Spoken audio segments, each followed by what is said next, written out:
Marco Ricci wiped the sweat from his brow as the afternoon sun beat down on the dusty paddock. His tired eyes scanned the horizon where his land stretched toward distant hills, once vibrant with life, but now parched and struggling. The small stable he had inherited from his father stood as a testament to better days, its wooden beams weathered by years of sun and rain. 6 horses remained in his care, each one representing both a financial burden and a responsibility he couldn't bear to abandon. Among them was Stella, a magnificent Andalusian mare with a coat like polished obsidian that captured the sunlight in ripples of blue-black sheen. Her intelligent eyes followed Marco as he moved about the stable, almost as if she understood the weight of worry that pressed upon his shoulders. There was something different about Stella, something Marco couldn't quite define. He had acquired her 3 years ago from an elderly breeder who had fallen on hard times, much like himself now. "At least we still have the roof over our heads," he muttered to Stella, running a hand along her muscular neck. The mare nickered softly in response, pressing her velvety muzzle against his palm. For now, anyway. Marco's financial situation had grown increasingly dire over the past months. The bank notices were piling up on his kitchen table, each one more urgent than the last. The drought had devastated local farmers, driving up the cost of hay and feed while simultaneously reducing the number of people who could afford to board their horses at his stable. It was a perfect storm of financial disaster. Inside the modest house adjacent to the stable, Marco sat at the kitchen table, calculator in hand, trying to make sense of figures that refused to align in his favor. Bills were spread before him like a depressing mosaic of impending doom. His fingers trembled slightly as he punched in numbers, each calculation pushing him closer to the inevitable conclusion. Without a miracle, he would lose everything within 2 months. The golden light of late afternoon streamed through the windows, casting long shadows across the worn linoleum floor. Marco pushed away from the table and stood, his chair scraping against the floor with a sound that echoed his frustration. He moved to the sink and splashed cold water on his face, trying to wash away the fatigue that had settled deep in his bones. A soft whinny from outside drew his attention. Marco glanced out the window to see Stella standing at the fence, her head raised, ears pricked forward as if listening for something beyond human perception. Unlike the other horses who were grazing contentedly, Stella seemed alert, almost expectant. It wasn't the first time Marco had noticed this behavior, particularly as evening approached. "What is it, girl?"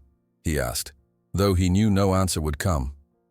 Still, he felt compelled to check on her. Outside, the air had cooled slightly as the sun began its descent toward the horizon. Marco approached Stella, who remained at attention, her gaze fixed on the distant tree line. As he reached her side, she turned to acknowledge him briefly before returning to her vigilant posture. "You're a strange one, Stella," Marco said, patting her neck, always on guard when the sun starts going down. It was true. For the past few weeks, he had noticed a change in Stella's behavior around sunset. While the other horses settled in for the evening, Stella became more active, more aware. At first, Marco had attributed it to normal equine quirks, but the consistency of the pattern had begun to intrigue him. As darkness fell, Marco completed his evening routine, feeding the horses, checking water troughs, securing the stable doors. When he reached Stella's stall, he found her pacing, her hooves striking a rhythmic pattern against the straw-covered floor. Her eyes seemed to gleam with an unusual brightness in the dim light. "Settle down, girl," he said, offering her an apple from his pocket. "Whatever's got you so worked up, it can wait until morning." Stella accepted the treat but remained restless. Marco lingered longer than usual, watching her with growing curiosity. Eventually he sighed and turned to leave, flipping the switch that would leave only the security lights burning throughout the night. Later that evening, as Marco sat on his porch with a glass of cheap wine, he heard a sound from the stable that made him sit up straight. It was Stella, her whinny different from her usual calls, more melodic, almost like a song. Marco set down his glass and strained to listen. The sound came again, followed by what seemed like a rhythmic beating of hooves. Curiosity overcoming his fatigue, Marco grabbed a flashlight and made his way back to the stable. As he approached, the sounds ceased, replaced by an eerie silence that raised the hair on the back of his neck. He slid open the stable door and directed his beam toward Stella's stall. The mare stood perfectly still, watching him with those intelligent eyes that sometimes unnerved him. Nothing seemed amiss, yet Marco couldn't shake the feeling that he had just missed witnessing something important. "What are you up to?" he asked, approaching her stall. Stella merely blinked at him, the picture of equine innocence. Marco checked her stall. Everything was in order. No signs of distress or attempt to escape. Just a horse standing calmly in the night. Marco shook his head, wondering if the stress and exhaustion were finally getting to him. Perhaps he had imagined the strange sounds. He gave Stella one last pat and returned to his house, unaware that as soon as he closed the door behind him, the mare's eyes began to glow with an otherworldly light. The next morning, Marco woke to the sound of tires on gravel. Groggily, he pulled himself from bed and peered through the curtains to see a sleek car pulling up to his house. His stomach tightened with apprehension. Was it someone from the bank, coming to deliver more bad news in person? He quickly dressed and stepped outside to meet the visitor. To his surprise, a young woman emerged from the car, her movements graceful and confident. She wore practical clothes, jeans, boots, and a light jacket, but there was an undeniable elegance about her. "Marco Ricci?" she called, approaching with an extended hand. "I'm Sofia Vega. I called last week about possibly boarding my horse here." Marco vaguely recalled the conversation. He had been so preoccupied with his financial troubles that potential new clients had become a blur of names and vague promises. "Of course, Ms. Vega," he replied, shaking her hand. "I apologize for the state of things. We've had little rain this season." Sofia's eyes swept over the property, taking in the dusty paddocks, the weathered stable, and the handful of horses grazing in the morning light. Her gaze lingered on Stella, who had separated herself from the other horses and was watching their interaction with obvious interest. "That's a beautiful Andalusian," Sofia remarked. "Spanish bloodlines?" Marco nodded, surprised by her accurate assessment. "Yes, though I don't know much about her lineage. She came to me 3 years ago from a breeder who was closing down." Sofia approached the fence, and to Marco's astonishment, Stella immediately walked over to her, extending her neck in greeting. The mare rarely showed such immediate interest in strangers.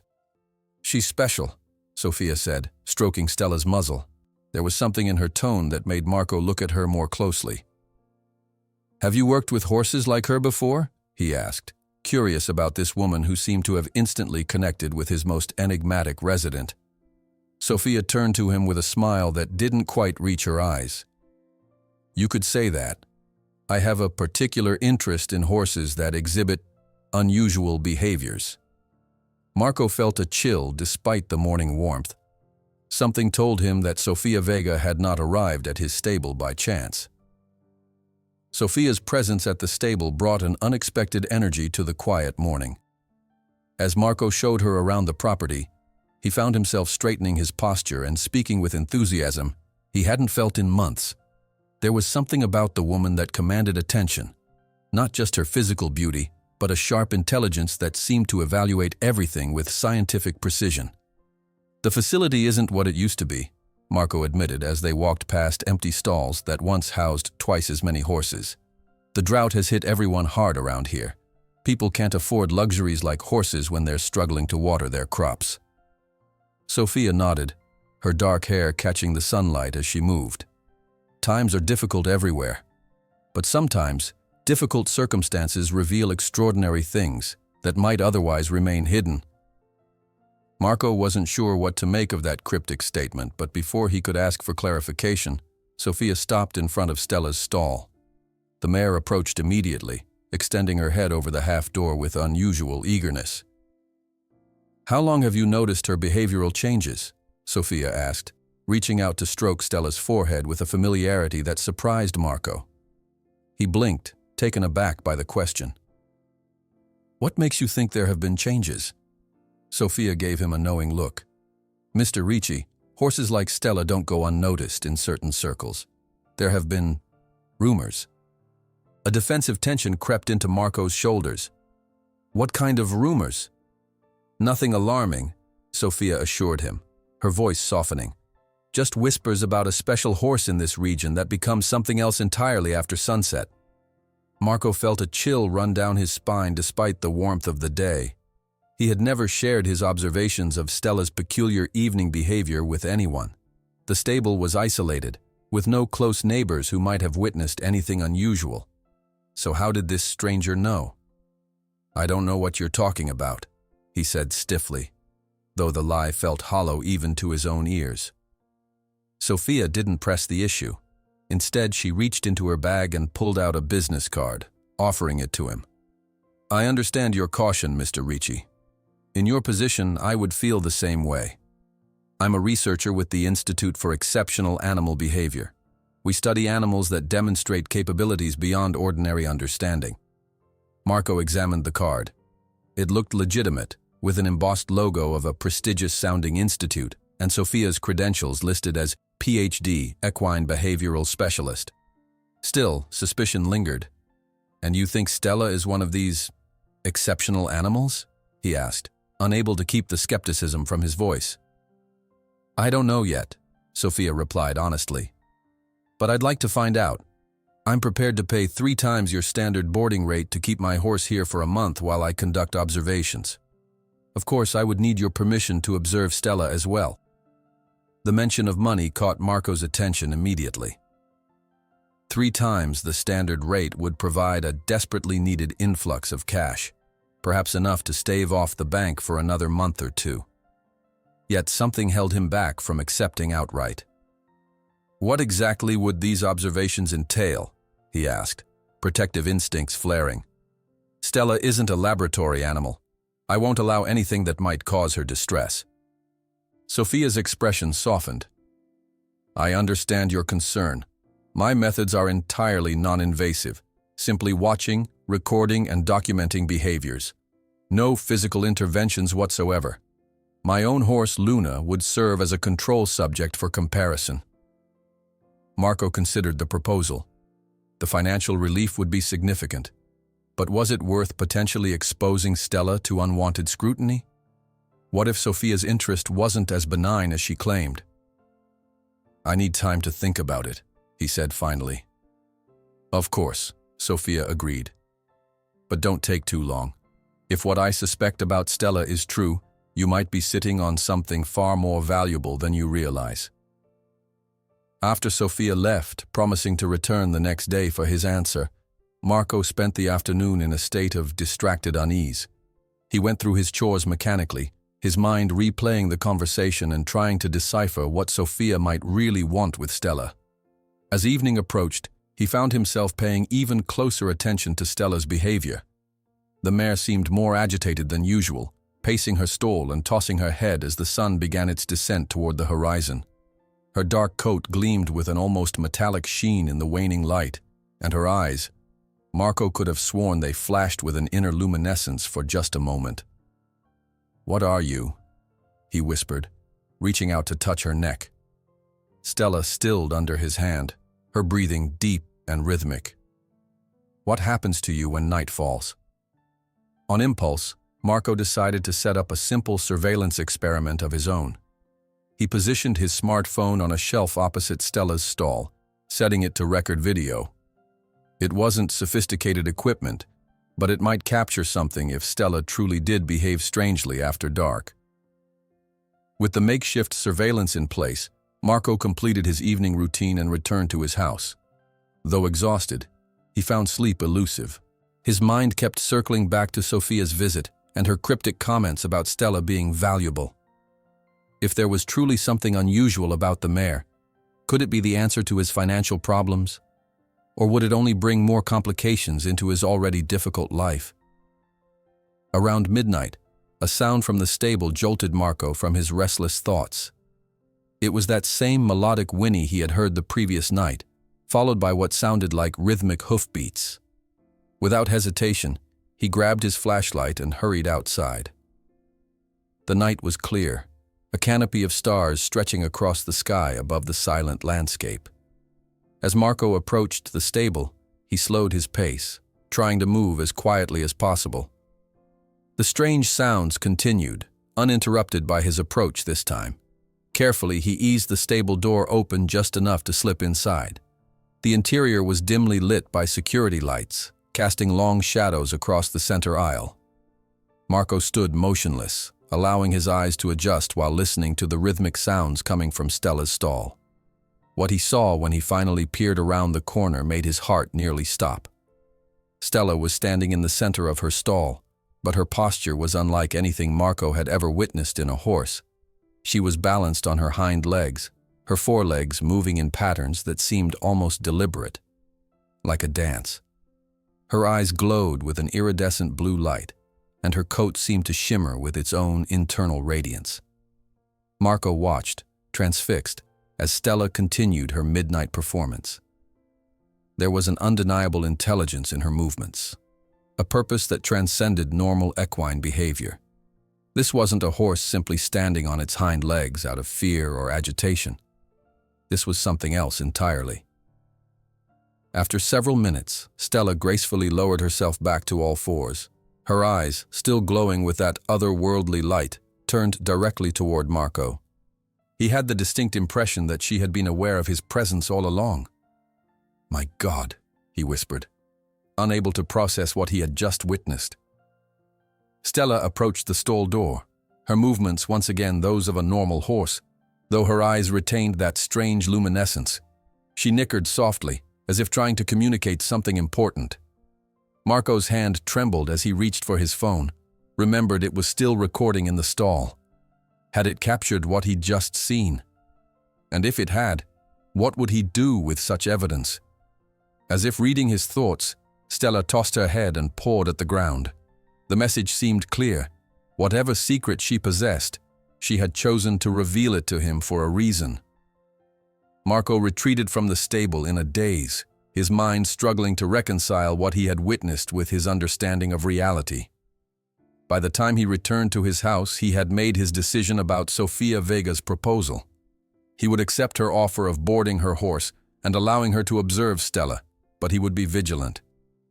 Whatever Stella's secret was, Marco felt a responsibility to protect it, and her, from exploitation. What he didn't know was that the events he had just witnessed were merely the beginning of a phenomenon that would soon transform not only his understanding of the animal world, but his entire life. The morning light filtered through the dusty windows of Marco's kitchen as he stared at his smartphone, watching the video he had captured the previous night. The footage was grainy and shadowed, but there was no denying what it showed. Stella, rising on her hind legs, moving with impossible grace, her eyes gleaming with an otherworldly light. Marco had watched it a dozen times already, each viewing leaving him more unsettled than the last. He jumped at the sound of tires on gravel outside. Hastily, he pocketed his phone and moved to the window. Sofia Vega was back as promised, this time with a horse trailer attached to her vehicle. Marco took a deep breath, steadying himself. He had decided to accept her offer, but now that the moment had arrived, doubts swirled in his mind like autumn leaves in a whirlwind. Outside, Sofia was already lowering the ramp of the trailer. Marco stepped onto his porch just as she led out a Palomino mare with a flaxen mane that caught the sunlight like spun gold. The horse was beautiful, almost as striking as Stella, though in a completely different way. "This is Luna," Sofia called, noticing Marco's approach. "She's eager to stretch her legs after the journey." Marco nodded in greeting, both to Sofia and her horse. "There's a paddock ready for her. I'll help you get her settled." As they walked together, leading Luna toward the paddock, Marco found himself studying Sofia with new intensity. Was she truly what she claimed to be, a researcher interested in unusual animal behavior? Or was there something more behind her sudden appearance at his stable? "Have you made a decision about my proposal?" Sofia asked, breaking into his thoughts. Marco nodded slowly. "I have. I'll accept your offer, but with conditions." Sofia's eyebrows lifted slightly. "I'm listening." "First, anything you observe about Stella remains confidential unless I agree otherwise. Second, No invasive procedures or equipment that might distress her. And third, he hesitated, then decided to lay all his cards on the table. Third, you tell me exactly why you're really here and what you know about Stella. Sophia's expression shifted, becoming more serious. Those are fair conditions, especially the first two. As for the third, she glanced around as if checking for eavesdroppers, though they were alone in the empty paddock. Let's get Luna settled, and then we should talk privately. Once Luna was comfortable in her new surroundings, Sophia followed Marco to his house. They sat at the kitchen table, where Marco served coffee in chipped mugs that had seen better days. Sophia wrapped her hands around her mug, seemingly gathering her thoughts. I'm exactly who I said I am, she began. I do work for the Institute for Exceptional Animal Behavior. What I didn't fully explain is that our focus is specifically on animals that demonstrate what some might call paranormal abilities. Marco stiffened. Paranormal, like psychic powers. Sophia shook her head. Not necessarily. We use that term for lack of a better one. We study animals that exhibit behaviors or abilities that cannot be explained by conventional scientific understanding. Some animals can predict earthquakes minutes before they occur. Others show awareness of events happening miles away. And a very few, demonstrate abilities that challenge our fundamental understanding of what animals are capable of. And you think Stella is one of these animals? I don't think, Mr. Ricci. I know. Sophia's eyes held his with unwavering certainty. Reports of a midnight dancer, a horse that moves like no horse should be able to move, have been circulating among certain communities for months. When we traced the rumors to this region, I was sent to investigate. Marco felt a chill run through him. If rumors had spread, who else might come looking for Stella? These communities you mentioned, who are they? Varied. Some scientists like myself, some who might be described as paranormal enthusiasts, and unfortunately, some who see such animals as commodities to be acquired and exploited. The last category made Marco's jaw tighten. Is that why you're here? To acquire Stella? No, Sophia said firmly. My job is to document, to understand. The Institute's mission is to study these animals in their natural environments, with their chosen companions. We believe that removing them from these settings often diminishes or completely eliminates their unusual abilities. Marco studied her face, looking for signs of deception. Finding none, he decided to take a risk. He pulled out his phone and slid it across the table. I recorded this last night. Sophia picked up the phone and pressed play. Her eyes widened as she watched Stella's midnight dance, her expression shifting from scientific curiosity to undisguised wonder. When the video ended, she looked up at Marco with new respect. You've already documented what I came here hoping to witness, she said quietly. This confirms everything the rumors suggested, and more. Stella isn't just special, Mr. Ricci. She may be unique. Call me Marco, he said automatically, still watching her reaction. And what exactly do you think she's doing in that video? Sophia shook her head slowly. I don't know yet. It could be a form of communication. It could be a manifestation of awareness or intelligence beyond what we consider possible in equines. It could be something we don't even have a framework to understand yet. She paused, her gaze intense. That's why I need to observe her. Not just to document what she does, but to try to understand why. Marco took back his phone, feeling protective of the evidence it contained. And if you figure it out? What then? Then we learn from her. We adjust our understanding of animal consciousness. Maybe we even find ways to communicate more effectively with horses in general. Sophia leaned forward, her voice earnest. Marco, discoveries like this don't come along often. Stella could change our entire understanding of interspecies relationships. The weight of what was happening settled over Marco like a heavy blanket. His life had been simple before. Difficult, yes, with the financial pressures and the drought, but straightforward. Now he found himself thrust into something that felt bigger than he could comprehend. "I need your word that you'll protect her," he said finally, "no matter what you discover." "You have it," Sophia assured him. "My interest is purely in understanding, not exploitation." Marco nodded. "Decision made. Then you can stay and conduct your observations. But I want to be involved every step of the way." "I wouldn't have it any other way," Sophia replied with a smile that seemed genuinely warm. "Two sets of eyes are better than one, especially when one pair belongs to someone Stella already trusts." They spent the rest of the morning discussing logistics, where Sophia would set up her observation equipment when she would be at the stable, how they would coordinate their efforts. By noon, they had a plan in place, and Sophia left to retrieve her equipment from her hotel in the nearby town. Alone again, Marco went to check on Stella. The mare was in her paddock, grazing peacefully alongside the other horses, showing no signs of the extraordinary behavior she had exhibited the previous night. Looking at her now, no one would suspect she was anything other than a beautiful, ordinary horse.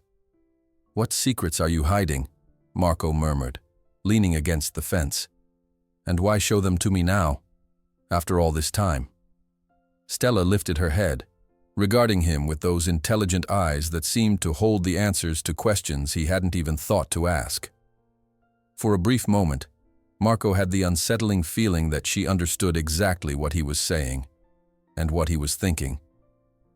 As the day progressed, Marco found himself watching the clock, aware of each passing hour bringing them closer to sunset. Would Stella perform her mysterious dance again tonight? And if she did, what would Sophia make of it? Late in the afternoon, Sophia returned with her equipment, cameras with night vision capabilities, sensitive microphones, and a laptop loaded with specialized software for analyzing animal behavior. Marco helped her set up a small observation station in an unused tack room with a clear view of Stella's stall. "These cameras are state-of-the-art," Sophia explained as she mounted one discreetly in the corner above Stella's stall. "They can capture clear footage even in near-total darkness, without using visible light that might disturb her natural behavior." Marco nodded, impressed despite his lingering caution. "How many nights do you think it will take to get what you need?" Sophia shrugged. "It depends on Stella. Some animals exhibit these behaviors regularly, others only under specific conditions that we might not understand yet. That's why long-term observation is so important." As they worked, Marco found himself warming to Sophia. Her enthusiasm was contagious, and her knowledge of horses impressive.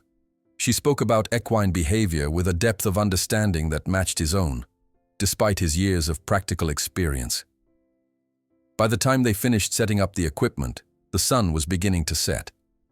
Marco completed his evening routine, acutely aware of Sophia watching from the tack room as he fed and watered the horses. Stella seemed more agitated than usual, tossing her head and pacing her stall as darkness fell. "She knows something's different tonight," Marco commented as he joined Sophia in the makeshift observation post. Sophia nodded, her eyes fixed on the monitor displaying a crystal-clear view of Stella's stall. Animals are incredibly sensitive to changes in their environment. She's probably aware of the cameras and definitely aware of my presence as a new element. Will that stop her from doing whatever it is she does? Possibly, at least for tonight. We might need to be patient.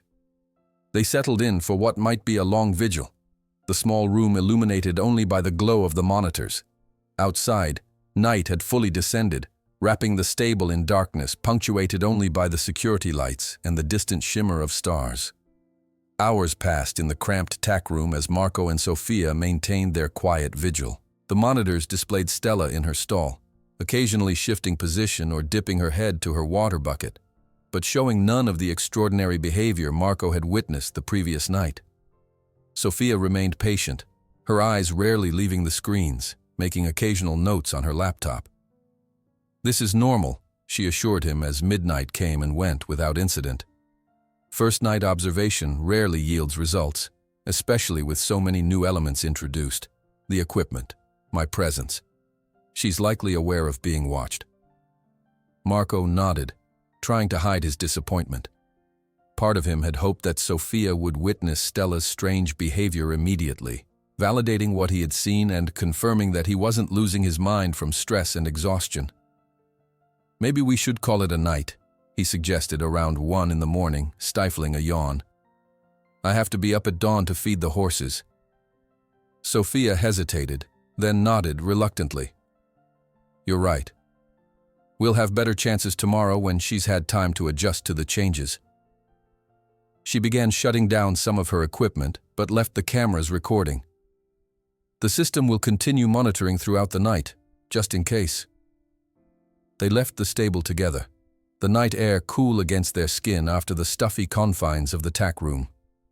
The moon hung low over the distant hills, casting a silvery glow over the sleeping landscape. "Where are you staying?" Marco asked, suddenly realizing he hadn't considered this practical aspect of their arrangement. "I have a room at the small hotel in town," Sophia replied. "It's only a 15-minute drive." Marco glanced at his watch, concerned. "It's late for you to be driving back alone." Sophia smiled, touched by his concern. "I'll be fine. I've worked in much more remote locations than this." Still, Marco insisted on watching until her taillights disappeared down the dirt road that led to the main highway. Once alone, exhaustion hit him like a physical force. He trudged back to his house, barely managing to kick off his boots before collapsing onto his bed. Despite his fatigue, sleep proved elusive. His mind kept returning to Stella, to the mysterious behavior she had revealed, and to Sofia Vega with her confident assertions about exceptional animals. Was he doing the right thing by allowing this research? What if Sofia's intentions weren't as noble as she claimed? The questions chased each other around his mind until finally, near dawn, he drifted into a restless slumber. He awoke to the sound of his alarm, feeling as though he'd barely closed his eyes. Groaning, he forced himself up and through his morning routine. By the time he stepped outside, the eastern sky was painted with the first pale strokes of dawn. To his surprise, Sophia's car was already parked by the stable. He found her in the tack room, reviewing footage from the night before with an expression of intense concentration. "You're here early," he commented, voice still rough with sleep. Sophia looked up, dark circles under her eyes suggesting she had gotten even less rest than he had. "I couldn't stay away, and it's good I came back when I did." She gestured to the screen. "You need to see this." Marco moved closer, peering at the laptop display. Sophia clicked play on a video file timestamped 3:47 a.m. The footage showed Stella's stall, the mare apparently sleeping standing up as horses often do. But as Marco watched, Stella's eyes suddenly opened, gleaming with that same iridescent light he had witnessed before. On screen, Stella raised her head, ears pricked forward as if listening to something beyond human perception. Then, slowly, deliberately, she began to move. It wasn't the dramatic rising onto hind legs that Marco had seen previously, but something equally unsettling. A series of precise movements, her head dipping and raising in patterns that seemed almost like... "Is she nodding?" Marco asked, incredulous. Sophia nodded, her expression a mixture of excitement and bewilderment. "Not just nodding, watch her left foreleg." Marco focused on Stella's leg, which was lifting and placing down in a deliberate pattern. 1 tap, pause, 2 taps, pause, 3 taps, pause, 5 taps, pause, 8 taps. "The Fibonacci sequence," Sophia whispered. 1, 2, 3, 5, 8. She's tapping out the Fibonacci sequence. Marco stared at her, then back at the screen. "That's impossible. Horses don't understand mathematical sequences." "Exactly," Sophia replied, her eyes gleaming almost as brightly as Stella's in the footage. "That's what makes this so extraordinary. She's demonstrating an understanding of abstract mathematical concepts that shouldn't be possible for an equine brain." The implications were staggering. Marco watched as the sequence on screen repeated, then evolved, becoming more complex. Could she have been trained to do this? Sophia shook her head firmly. No amount of training could produce this level of comprehension. This isn't a circus trick, Marco. This is genuine understanding. The footage continued for nearly 10 minutes before Stella gradually returned to her normal resting position, the glow in her eyes fading as she closed them once more. When the video ended, Marco found himself speechless, his mind struggling to process what he had just witnessed. "There's more," Sophia said quietly, clicking on another file. This was about an hour later. The second clip showed Stella facing the wall of her stall where Marco had hung an old calendar, a simple one showing the current month with large, clear numbers for the dates. The mare was moving her head in distinct motions, her muzzle pointing at specific numbers on the calendar in sequence. "Is she counting the days?" Marco asked, bewildered. "Not exactly," Sophia replied. "Watch the pattern." Marco focused, trying to discern what Stella was indicating. 7, 15, 22, 29. They're all multiples of 7. Weekly intervals, Sophia confirmed. But why is she indicating these specific dates? What's significant about them? They spent the next hour reviewing the footage from different angles, discussing possible interpretations of Stella's behavior. The more they talked, the more incredible the situation seemed. This wasn't just unusual behavior. It was a manifestation of intelligence that defied conventional understanding of equine capabilities. "We need to document this more thoroughly," Sophia said finally. "Set up additional cameras, perhaps motion sensors to trigger recordings when she begins these episodes. And we need to introduce controlled elements, different visual stimuli perhaps, to see how she responds." Marco nodded, still trying to process everything. "What about your institute? Shouldn't you report this to them?" Sophia hesitated, a shadow crossing her face. "Not yet. I need more data, more concrete evidence before I submit an official report. Findings this extraordinary require extraordinary proof." They agreed to expand the monitoring setup that day. Marco, despite his lingering caution, found himself caught up in Sophia's enthusiasm. The mystery of Stella's abilities had ignited his curiosity, temporarily pushing aside his financial worries. As they left the tack room to begin their daily routines, Marco paused to look at Stella, who was calmly eating her breakfast as if nothing unusual had happened during the night. In the morning light, she appeared completely normal, a beautiful but ordinary horse. "How long has she been doing this, I wonder?" Marco mused aloud. "Has she always had these abilities, or did something trigger them?" "That's one of the many questions we need to answer," Sophia replied. "The history of these exceptional animals often holds important clues." "You said you got her from a breeder who was closing down?" Marco nodded. "An elderly man named Vittorio Rossi. He bred Andalusians for decades but had to sell his stock when his health declined. Stella was one of his last horses." "We should try to contact him," Sophia suggested. "He might know something about Stella's background that could help us understand what we're seeing." Marco agreed, though he wasn't optimistic. "Last I heard, he had moved to live with his daughter in the north. I'm not sure if he's still alive, to be honest. It's worth trying to find out. In the meantime, we should focus on gathering more data. Tonight, I want to set up an experiment, a simple test to see if Stella can demonstrate problem-solving abilities."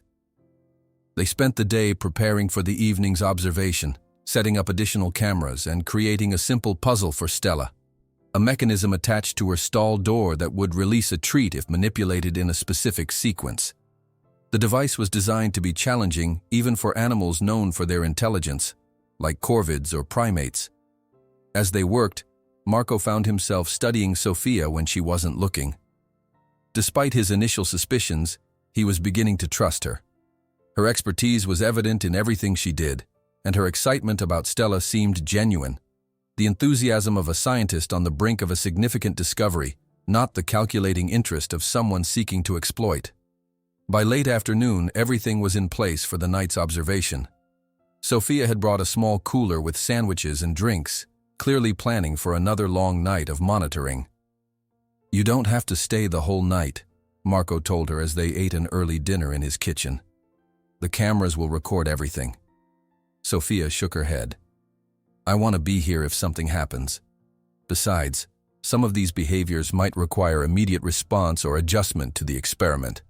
As darkness fell, They took their positions in the tack room, now crowded with additional equipment.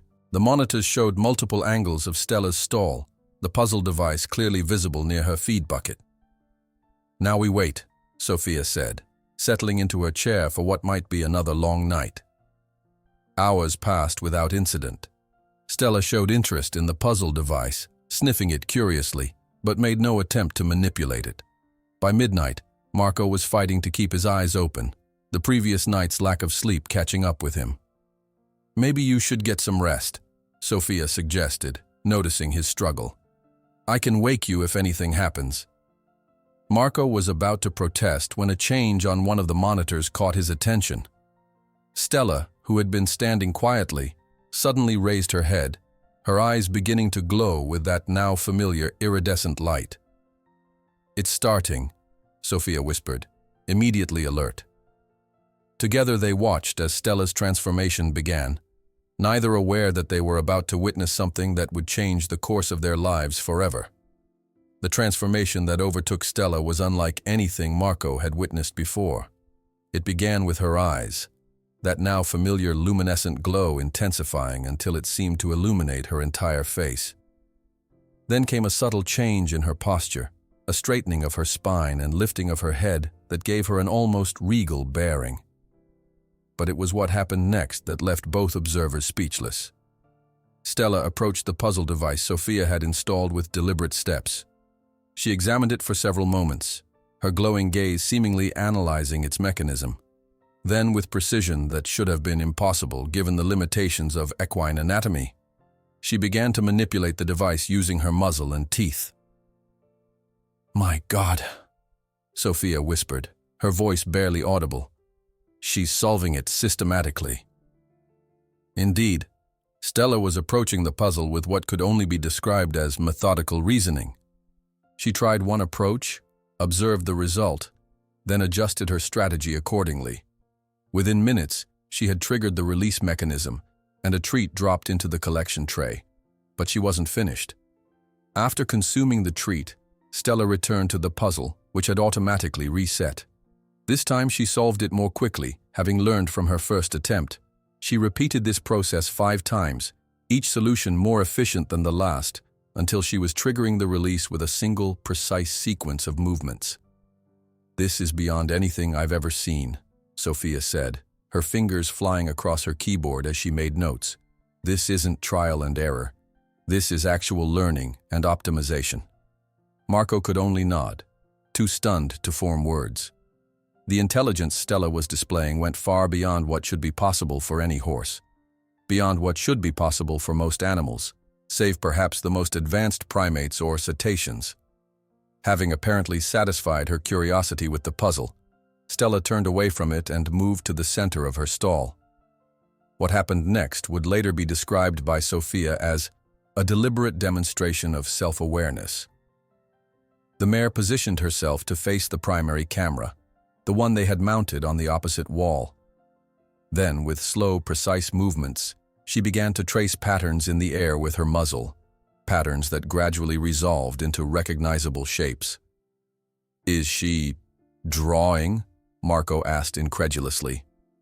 Sophia leaned forward, her eyes wide. "Not just drawing. Look at the shapes." Marco focused on the patterns Stella was creating in the air. They were circles, arranged in a specific configuration.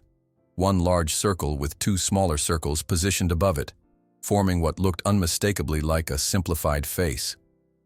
"A face," he breathed. "She's drawing a face." As they watched, Stella added more details to her aerial drawing, lines for eyes, a curve for a mouth. The resulting image was crude but unmistakable, a smiling human face.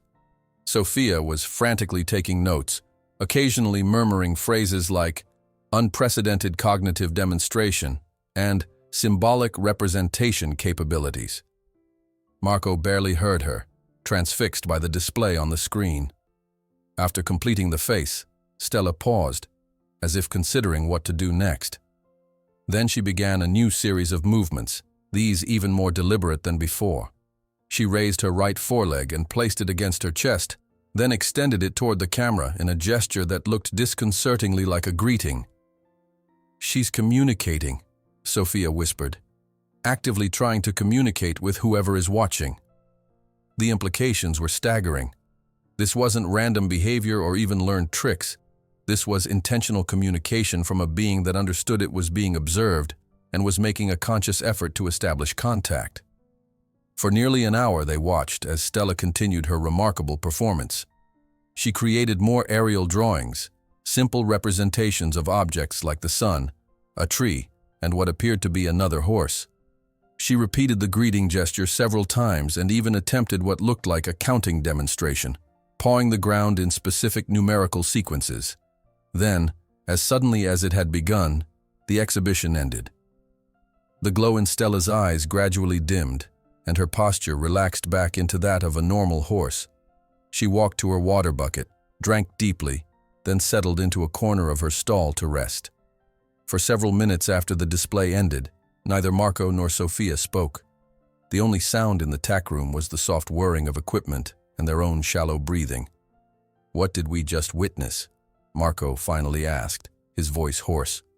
Sophia shook her head slowly, her expression a mixture of awe and scientific excitement. "Something that challenges everything we think we know about animal cognition. Stella just demonstrated abilities that shouldn't be possible for a horse. Symbolic thinking, intentional communication, self-awareness at a level we've only documented in a handful of species. How is this possible?" Marco pressed. "She's a horse, not some, I don't know, alien intelligence." "That's the question, isn't it?" Sophia replied, turning to face him fully. "How is a horse, an animal we've considered relatively simple in cognitive terms, capable of these behaviors?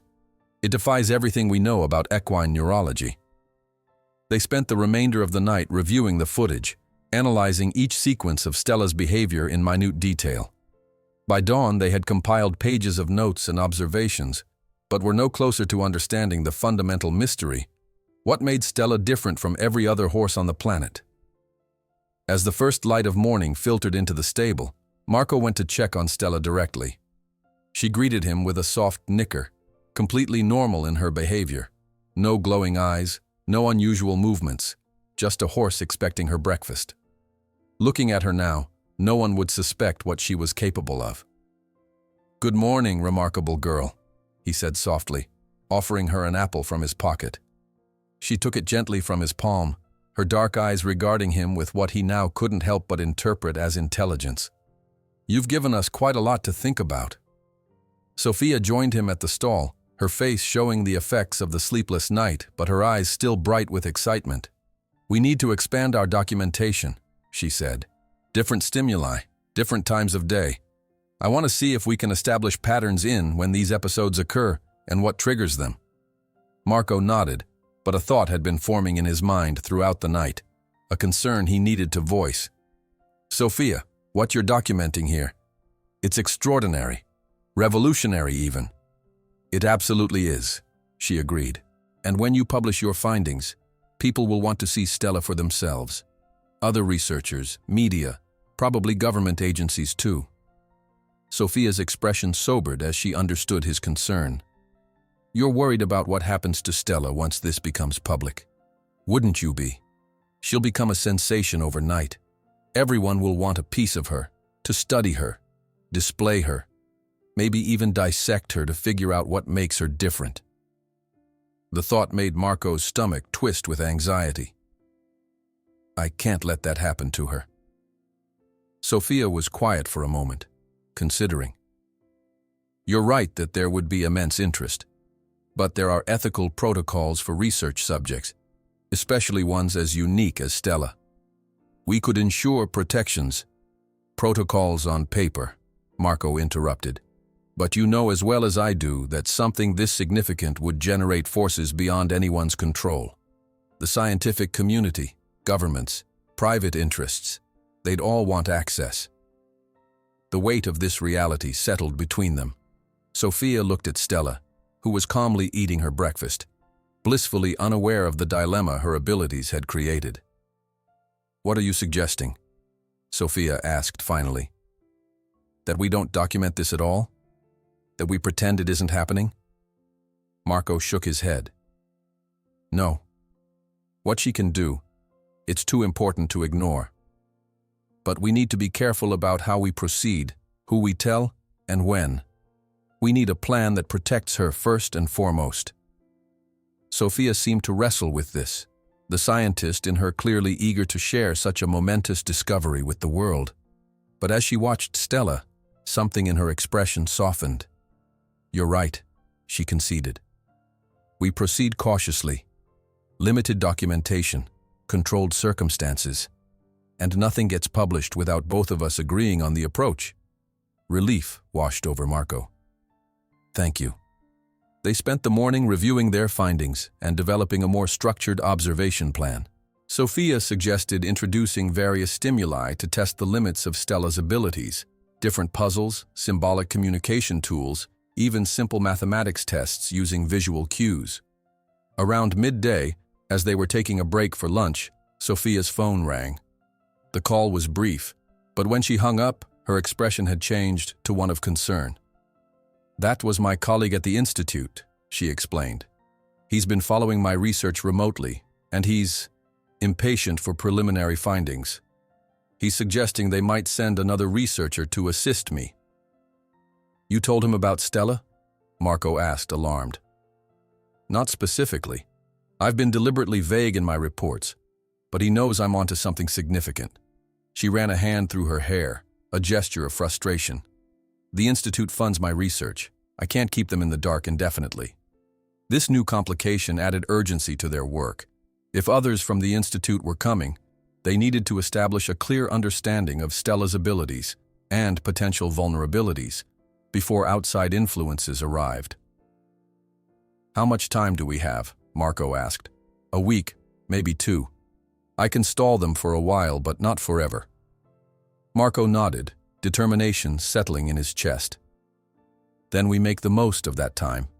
We document everything, understand as much as we can, and prepare for whatever comes next. That evening, they implemented their expanded observation plan. Additional cameras were positioned throughout the stable, including one in Luna's stall for comparison. They prepared various stimuli, pictures, symbols, objects with different properties, to present to Stella during her active periods. As darkness fell, an unexpected storm rolled in from the mountains. Thunder rumbled in the distance, and rain began to patter against the roof of the stable. Marco worried that the weather might affect Stella's behavior, perhaps preventing another demonstration of her abilities. His concerns proved unfounded. Shortly after midnight, as lightning flashed across the sky and rain drummed a steady rhythm overhead, Stella's eyes began to glow once more. But what they witnessed that night went beyond even the remarkable displays of the previous evenings. For the first time, Stella vocalizing during her active state, not the usual whinnies or nickers of a horse, but a series of modulated sounds that had an almost speech-like quality. And as she made these sounds, the lights in the stable fluctuated in patterns that seemed synchronized with her vocalizations. Marco and Sophia exchanged a look of astonishment. Whatever they thought they understood about Stella's abilities, they had only scratched the surface. The mystery was deepening, and with it, the stakes of their discovery. The storm continued through the night, its intensity matching the growing wonder and bewilderment Marco and Sophia felt as they witnessed Stella's most extraordinary display yet. The mare's vocalized sounds resonated through the stable with an almost musical quality, rising and falling in patterns too structured to be random. Each sequence was accompanied by fluctuations in the stable's lighting, dimming and brightening in perfect synchronization with her vocalizations. She's manipulating the electrical system somehow, Sophia whispered, her face bathed in the shifting light. This goes beyond cognitive abilities.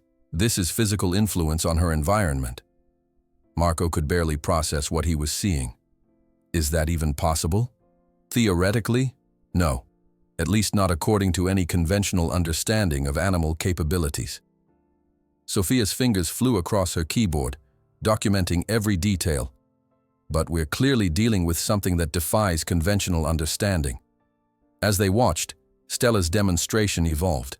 She began creating more complex aerial patterns with her muzzle, interspersed with the vocalized sounds. The patterns seemed to form a cohesive sequence, almost like a narrative expressed through movement and sound. "It's like she's telling a story," Marco murmured, transfixed. Sophia nodded slowly, "or trying to explain something to us." The display continued for nearly 2 hours before gradually subsiding.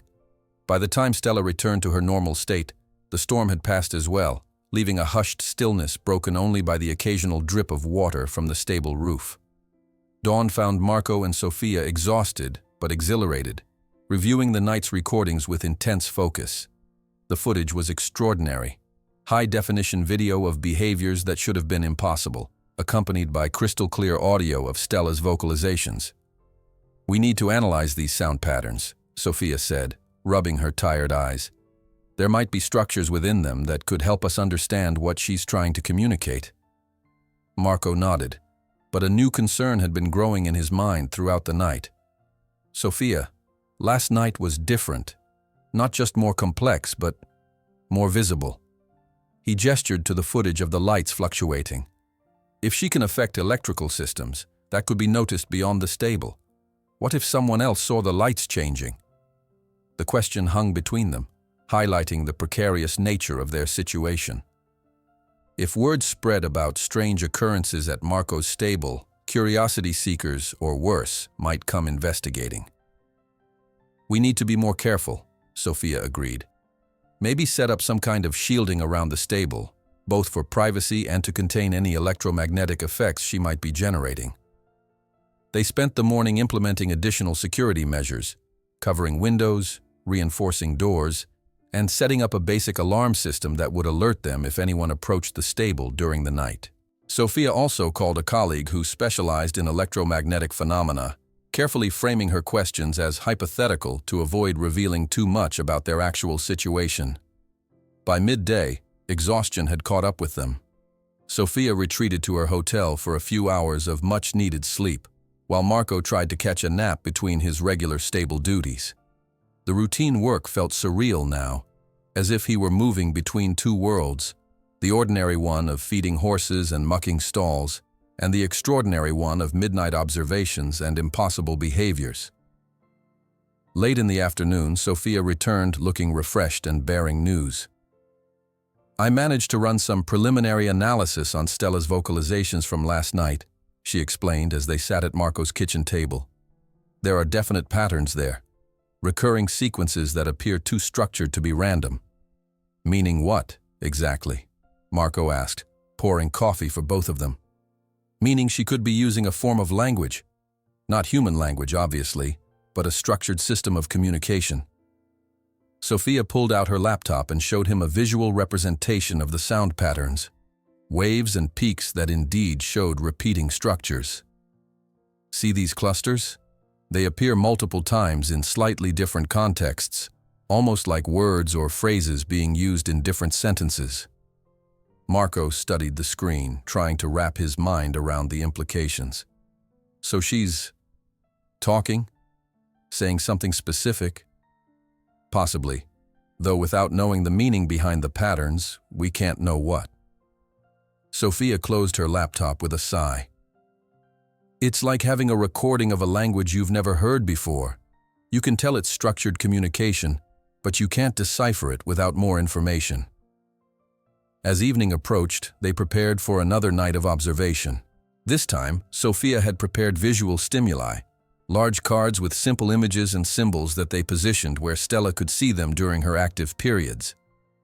"If she responds to specific images, it might give us clues about what she's trying to communicate," Sophia explained. The night passed with a mixture of anticipation and tension.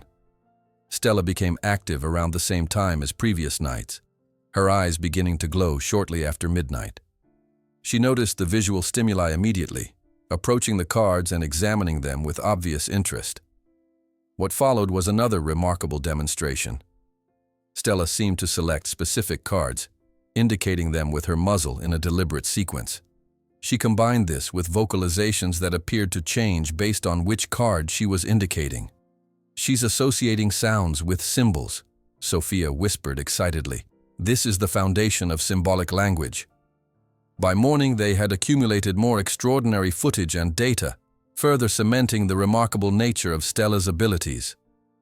As they reviewed the night's events over breakfast, both were aware that they were documenting something that could revolutionize our understanding of animal cognition, perhaps even our definition of intelligence itself. "We need to try direct interaction tonight," Sophia suggested. "If I'm in the stall with her during an active period, I might be able to establish more direct communication." Marco's protective instincts flared immediately. "Is that safe? We don't fully understand what's happening to her during these periods. She hasn't shown any aggression. If anything, she seems eager to communicate." Sophia's eyes shone with determination. This could be our chance to establish real two-way interaction. Before Marco could respond, the sound of tires on gravel caught their attention. Through the kitchen window, they saw a sleek black SUV pulling up to the house, a vehicle neither of them recognized. "Are you expecting anyone?" Sophia asked, tension evident in her voice. Marco shook his head, rising from his chair. "No." They moved to the front door together, watching as two men in business attire emerged from the SUV. They were both in their 40s, with the polished appearance of corporate professionals rather than local farmers or neighbors. "Mr. Ricci?" the taller of the two called as they approached the porch. "My name is David Mercer. This is my associate, Dr. Alan Webb. We're from the International Cognitive Research Foundation." Marco and Sophia exchanged a quick glance before Marco stepped forward. "What can I do for you, gentlemen?" Mercer smiled, though it didn't reach his eyes. "We understand you have a rather special horse on your property. We'd be very interested in discussing a research partnership." A chill ran down Marco's spine. How had they heard about Stella so quickly? He maintained a neutral expression as he replied, "I'm not sure what you mean by special." "Come now, Mr. Ricci," Dr. Webb interjected. "Word travels in scientific circles. Unusual nocturnal behaviors, potential cognitive anomalies. These things generate interest." Sophia stepped forward, her professional demeanor firmly in place. "I'm Dr. Sofia Vega from the Institute for Exceptional Animal Behavior. I'm already conducting authorized research here." The two men exchanged a look that Marco didn't like. "Ah, Dr. Vega," Mercer said smoothly. "Your institute's work is well known to us. Perhaps we could combine our resources? The ICRF has significantly more funding and equipment than your organization." "I appreciate the offer," Sophia replied coolly. "But my research protocols are already established. Introducing new variables at this stage would compromise my data." The tension in the air was palpable. Marco had the distinct impression that these men hadn't come simply to offer collaboration. "Perhaps we could at least see the animal in question," Dr. Webb suggested. "A brief observation wouldn't interfere with your protocols." Marco stepped forward, his voice firm. "I'm afraid that's not possible today.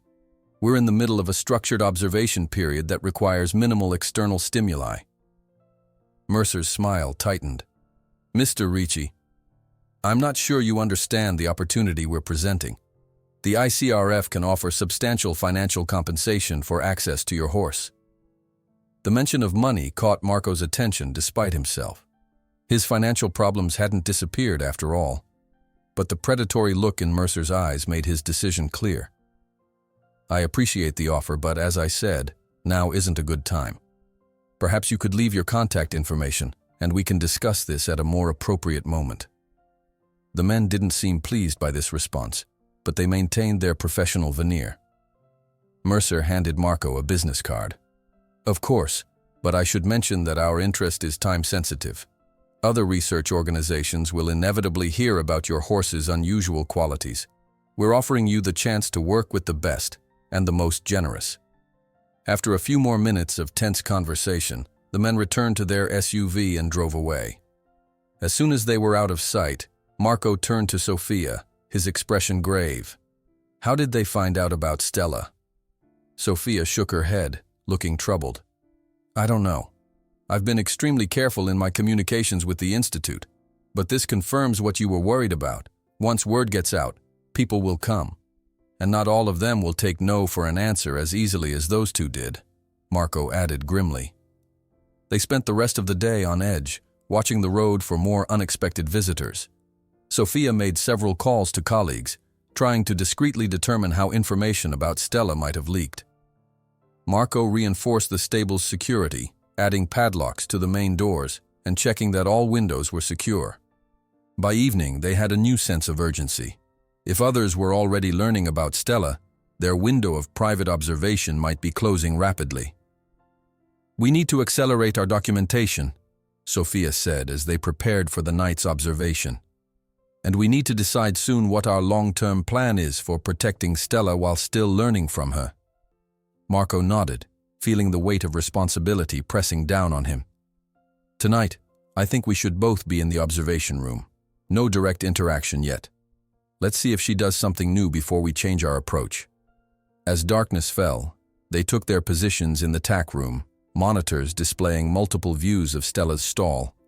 The mare seemed unusually agitated, pacing and occasionally tossing her head as if sensing the tension that had permeated the stable throughout the day. "She knows something's different," Marco observed. Sophia nodded. Animals are incredibly sensitive to changes in their environment and the emotional states of humans around them. She's probably picking up on our anxiety. They watched in silence as the hours ticked by. Shortly after midnight, Stella's transformation began, her eyes taking on that now familiar glow, her posture shifting to that more deliberate bearing. But tonight, there was something different about her behavior. Instead of beginning her usual demonstrations, she moved directly to the stall door and stood there, staring toward the tack room where Marco and Sophia were observing. "It's like she knows exactly where we are," Sophia whispered. On the monitor, they watched as Stella pawed at the ground 3 times, then tossed her head in a clear gesture toward the door. "I think," Marco began, hardly believing what he was about to suggest. "I think she wants us to come to her." Sophia looked at him, her eyes wide. "This could be the opportunity we've been waiting for. Direct interaction during an active state."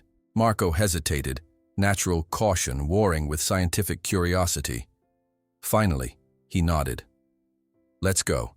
But we stay together, and at the first sign of anything dangerous, we retreat immediately." They left the tack room and approached Stella's stall carefully. The mare watched them come, her luminescent eyes tracking their movement with unmistakable awareness. When they reached the stall door, she nickered softly, a sound that, in her active state, carried that same strange musical quality they had documented the previous night. "Hello, Stella," Sophia said gently. "We're here." What happened next would change everything. Stella stood at the stall door, her luminescent eyes fixed on Marco and Sophia with an intensity that made the air between them seem to vibrate. For a long moment, no one moved, the two humans frozen in anticipation, the horse maintaining her preternatural stillness. Then, with deliberate slowness, Stella lowered her head, positioning her muzzle near the latch of the stall door. "I think she wants us to open it," Marco whispered, his voice barely audible. Sophia nodded, her eyes never leaving Stella. "Are you comfortable with that?" Despite his lingering caution, Marco found himself reaching for the latch. Something in Stella's demeanor communicated a clear purpose, not aggression or fear, but a determined intent to connect. As the door swung open, Stella backed up several steps, creating space within the stall. Sophia moved first, entering slowly with her hand extended, palm up, a gesture of peace. Marco followed, his heart pounding against his ribs. Inside the stall, the air felt different, charged somehow, as if saturated with an energy he couldn't name but could definitely feel. "We're here, Stella," Sophia said softly. "What do you want to show us?" The mare moved with graceful precision, positioning herself directly in front of them. Then, with the same deliberate movements they had observed on the monitors, she began to trace patterns in the air with her muzzle. But being present for the demonstration was vastly different from watching it on screen. The patterns seemed to hang in the air momentarily, as if the sheer force of Stella's intent made them visible for a fraction of a second before fading. "My God," Sophia breathed. "It's like watching someone write with light." The patterns grew more complex, and alongside them, Stella began her musical vocalizations. The sound filled the stall, resonating in a way that seemed to bypass their ears and vibrate directly within their chests. The lights in the stable fluctuated again, dimming and brightening in patterns that matched her sounds. Then came the moment that would haunt their dreams for nights to come. Stella stopped her movements and vocalizations abruptly. She stood perfectly still, her glowing eyes fixed on them with an expression that could only be described as pleading. Then, with excruciating clarity, she made a sound that was neither whinny nor nicker, but a structured series of tones that formed what was unmistakably a word. Help. The syllable hung in the air between them, its meaning unmistakable despite the equine voice that produced it. Marco felt his knees weaken, and he steadied himself against the stall wall. "Did she just—" he began. "Yes," Sophia interrupted, her face pale in the dim light. "She said, 'Help.'" Stella nickered softly, as if confirming their understanding, then began another series of air patterns and vocalizations. These were more urgent now, the movements faster, the sounds more intense. The lights flickered wildly, and a strange pressure built in the stall, making their ears pop as if they were ascending rapidly in an airplane. "She's trying to tell us something important," Sophia said, her scientific detachment momentarily overtaken by emotion. "Something urgent." The demonstration continued for nearly an hour, with Stella alternating between patterns, vocalizations, and occasional recognizable words: danger, soon, light, and again, help. Throughout it all, Marco and Sophia stood transfixed, their scientific observation transformed into something more akin to a conversation with an intelligence they couldn't fully comprehend. When Stella finally stopped, the abrupt silence felt like a physical presence. The mare's eyes gradually lost their glow, and she lowered her head, visibly exhausted. Marco moved toward her instinctively, stroking her neck with a gentleness born of newfound reverence. "We'll help you," he whispered. "Somehow we'll figure this out." They left the stall quietly, closing the door behind them. In the tack room, they reviewed the footage from the stable cameras, confirming that everything had been captured: the patterns, the vocalizations, and most importantly, the distinct words Stella had somehow managed to produce. "This changes everything," Sophia said, her voice hoarse with emotion and fatigue. "She's not just demonstrating unusual cognitive abilities, she's actively communicating, asking for help." "Help with what, though?" Marco asked, the question that had been burning in his mind since that first clear word. "What kind of danger is she talking about?" Sophia shook her head, bewildered. "I don't know, but whatever it is, she's desperate to make us understand." The first light of dawn was seeping through the stable windows when they finally stopped reviewing the footage. Both were exhausted but too wired to consider sleep. They moved to Marco's kitchen, where he made strong coffee while Sophia continued analyzing the recordings on her laptop. "The patterns she's creating," Sophia said after several minutes of intense focus. "They're not random. There's a recurring structure. Look here and here." She pointed to sequences that appeared multiple times in slightly different contexts. "It's like she's using a consistent syntax." Marco leaned closer, trying to see the patterns Sophia was identifying. "You think she's using an actual language?" "I think she's trying to adapt whatever form of communication is natural to her into something we can understand," Sophia replied. The words we recognized were clearly an enormous effort for her to produce. You could see the concentration it required. They spent the morning analyzing the recordings in minute detail, trying to discern patterns and meanings in Stella's communications. By midday, they had identified several recurring elements but were no closer to understanding the overall message. "We need more direct interaction," Sophia declared, rubbing her tired eyes. "Now that we know she can produce recognizable words, we can try to establish a more structured form of communication." Marco nodded, though concern still shadowed his features. "The visitors yesterday, they complicate things.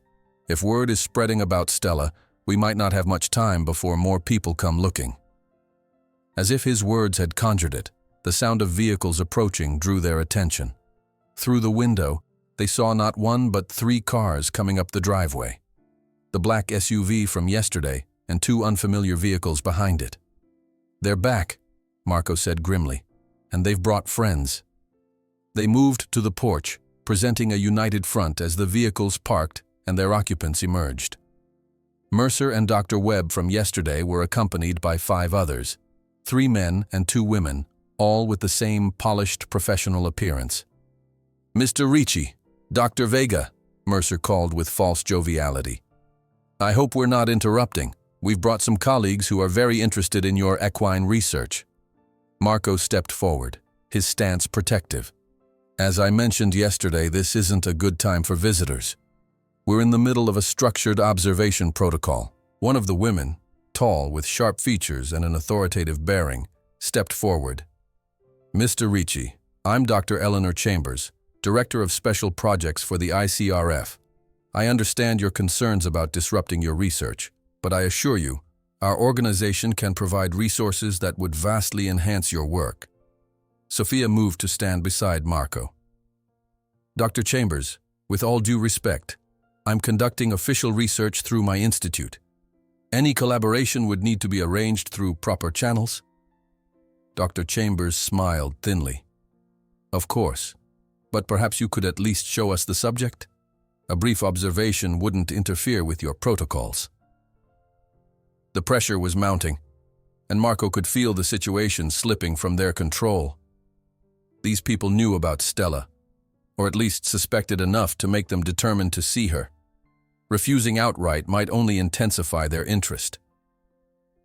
"You can see her briefly," Marco conceded reluctantly, "but from outside the stable. She's sensitive to strangers, and we won't risk disturbing her environment." The group followed Marco and Sophia to the stable, their eager expressions reminding Marco uncomfortably of predators closing in on prey. Inside, the horses were calm in the midday quiet. Stella stood in her stall, looking entirely ordinary. No glowing eyes, no unusual behaviors, just a beautiful Andalusian mare watching the newcomers with normal equine curiosity. "That's her?" Dr. Webb asked, a note of disappointment evident in his voice. "She looks ordinary." "What were you expecting?" Marco asked dryly. "A unicorn?" Dr. Chambers moved closer to the stall, studying Stella with intense scrutiny. "The reports we've received suggested some rather extraordinary behaviors. Nocturnal activity, unusual vocalizations, perhaps even manipulations of objects beyond typical equine capabilities." Marco felt a chill at the specificity of her description. Someone had provided them with detailed information about Stella's behaviors. "I'm curious where you're getting these reports," Sophia said, voicing Marco's concerns. "My research has not been published or shared outside my institute." Dr. Chambers smiled enigmatically. "The scientific community is smaller than you might think, Dr. Vega. Word travels." One of the men had moved to the tack room door, peering inside with obvious interest at the array of monitoring equipment. "Quite a sophisticated setup for a simple stable," he commented. Marco moved quickly to block his path. "That area is off-limits to visitors." Tension thickened the air as the man reluctantly stepped back. Dr. Chambers seemed to sense that pushing further would be counterproductive. "We understand your caution, Mr. Ricci. Research subjects require controlled environments, but I hope you'll consider our offer of collaboration." She handed him a folder.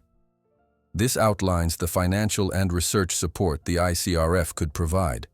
I think you'll find it quite generous." After a few more minutes of increasingly strained conversation, Marco firmly but politely asked the group to leave. They complied, though reluctance was evident in their lingering gazes and slow movements back to their vehicles. As the cars disappeared down the driveway, Marco turned to Sophia, his expression grim. "They know too much. Someone's been talking." Sophia nodded, her face tight with worry. "The details about her nocturnal activity, the vocalizations, that's not something they could guess at random." Could someone at your institute have leaked information? Sophia considered this, frowning. It's possible. I've been careful in my reports, but I did have to inform my supervisor that I was documenting unusual nocturnal behaviors. Marco opened the folder Dr. Chambers had given him. Inside was a formal proposal outlining a research partnership, along with financial terms that made his breath catch. The amount they were offering for access to Stella would solve his financial problems instantly, with plenty to spare. They're offering a lot of money, he said quietly, showing Sophia the figures. She examined the proposal, her expression darkening. This isn't just research funding. Look at the terms. They want unrestricted access to Stella, the right to transport her to their facilities if deemed necessary, and exclusive rights to all findings. She looked up at Marco, her eyes intense. This isn't a collaboration. It's an acquisition. The realization settled over them like a shadow. The ICRF didn't want to help them understand Stella. They wanted to possess her, to control the remarkable discovery she represented. We can't let this happen, Marco said firmly, closing the folder. Whatever Stella is trying to communicate, whatever she needs help with, it's not going to be served by turning her into a laboratory specimen. Sophia nodded in agreement. We need to accelerate our efforts to understand her message, and we need to be prepared for the possibility that these people won't take no for an answer. They spent the remainder of the day fortifying the stable as best they could, adding additional locks, setting up motion sensors that would alert them to any intrusion, and organizing a rotation so that one of them would be with Stella at all times. As evening approached, they prepared for what they hoped would be their most productive observation yet. Sophia had prepared visual cards with simple words: yes, no, danger, help, where, what, hoping that Stella might use them to communicate more specifically. Tonight we focus on establishing a clearer communication channel, Sophia said as they set up. If she can say individual words, maybe we can help her construct more complex messages. Night fell, bringing with it the now familiar anticipation. But as midnight approached and then passed, Stella remained ordinary. No glowing eyes, no unusual behaviors. By 2 a.m., concern had replaced anticipation. Something's wrong, Marco said, watching Stella through the monitors. She's always active by this time. Sophia frowned, checking her equipment to ensure everything was functioning properly. Could the visitors today have disrupted her somehow? Stressed her to the point that she's not engaging in her unusual behaviors? Possibly, Marco conceded. Or maybe... He didn't finish the thought, but Sophia seemed to understand. Maybe she's choosing not to demonstrate her abilities because she senses a threat. They maintained their vigil throughout the night, but Stella remained ordinary until dawn broke. Exhausted and concerned, Marco and Sophia faced the troubling possibility that their window of opportunity to understand Stella's message might be closing, just as outside pressures were intensifying. 3 nights passed without any sign of Stella's extraordinary behavior. Each evening, Marco and Sophia maintained their vigil, monitoring equipment running, hope gradually giving way to concern. During the days, they took turns sleeping and keeping watch, increasingly worried about unwanted visitors returning. Maybe it's over, Marco said on the morning of the 4th day, fatigue etching lines around his eyes as they sat at his kitchen table. Maybe whatever was happening with her has stopped. Sophia shook her head, unwilling to accept this possibility. I don't think so. The patterns were too consistent, the behaviors too deliberate. Something else is at play here. She had spent the inactive nights reviewing all their footage, analyzing Stella's communications in exhaustive detail. Spread across the table were pages of notes, diagrams of recurring patterns and transcriptions of the recognizable words they had documented. Look at this, she said, pointing to a particular sequence that appeared multiple times in their recordings. She made this same pattern the night before those people showed up, and again during our direct interaction. I think it might be a warning. Marco studied the pattern, a series of sweeping movements followed by sharp staccato gestures. A warning about what? I'm not sure, but... Sophia broke off as a sound from outside caught her attention. She moved to the window, peering out cautiously. "Marco, someone's at the stable." He joined her at the window, tension immediately tightening his shoulders. A single figure was moving near the stable entrance, not one of the polished professionals from the ICRF, but a weathered man who appeared to be in his 70s, leaning on a walking stick as he studied the building. "Stay here," Marco said, grabbing his jacket. "I'll see who it is." Outside, the morning air was crisp, the sun still low on the horizon. Marco approached the stranger cautiously, noting his worn clothing and the careful way he moved, suggesting physical discomfort or age-related limitations. "Can I help you?" Marco called when he was a few yards away. The man turned, revealing a deeply lined face weathered by years of outdoor work. His eyes, however, were sharp and alert. "Depends," he replied in a gravelly voice. "Are you Marco Ricci?" "I am. And you are?" "Antonio Rossi. I believe you have my father's horse." Marco felt a jolt of surprise. "Rossi? You're related to Vittorio Rossi?" The man nodded. "His son. He passed away last winter." "I'm sorry to hear that," Marco said sincerely. "Your father sold me Stella 3 years ago when he was closing his breeding operation." Antonio's gaze moved to the stable. "That's why I'm here. My daughter has been telling me about rumors, strange stories about a horse in this region that does impossible things after dark." His eyes returned to Marco's face, searching. "Given the timing and location, I thought it might be one of my father's horses. And if it is, there are things you should know." Marco hesitated, uncertain how much to reveal to this stranger. "Why don't you come inside? It's cold out here, and this sounds like a conversation that might take some time." In the kitchen, Sophia stood as they entered, her expression cautious but curious. Marco made introductions, explaining Antonio's connection to Stella.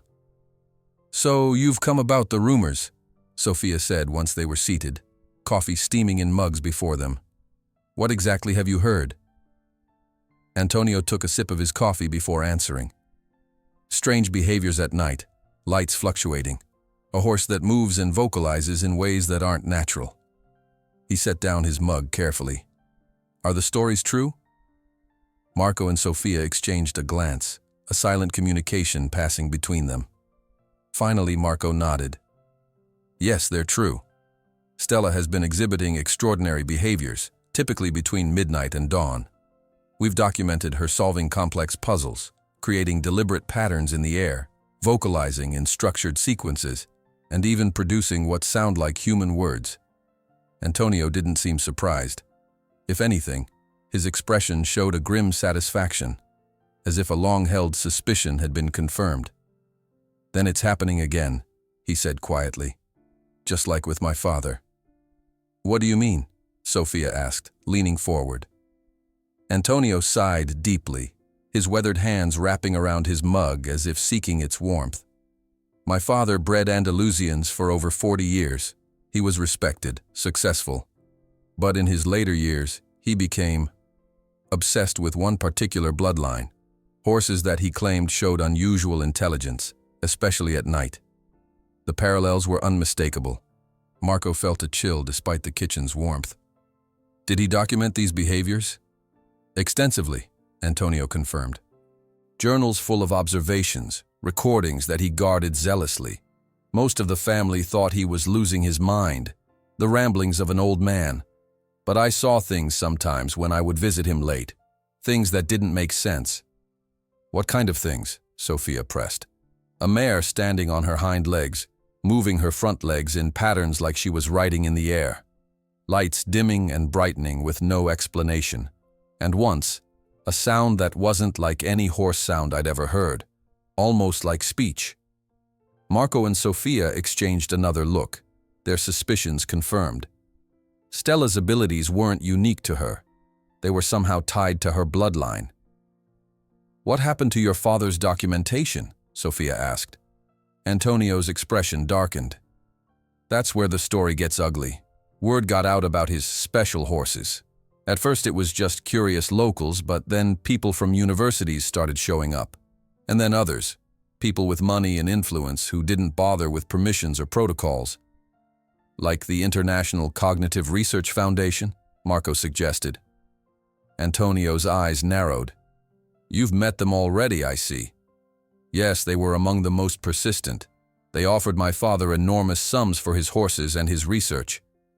When he refused, things began to happen. Equipment failures, threats.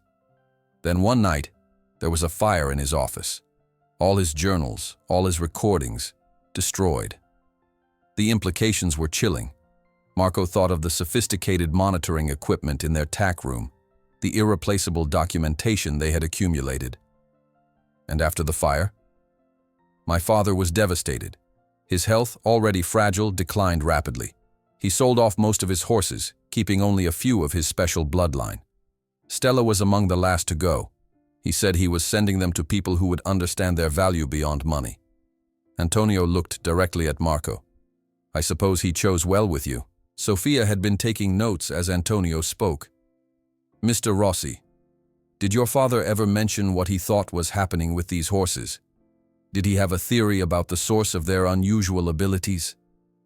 Antonio hesitated, seeming to weigh his words carefully. My father was a practical man most of his life, not given to fantasies or spiritual notions.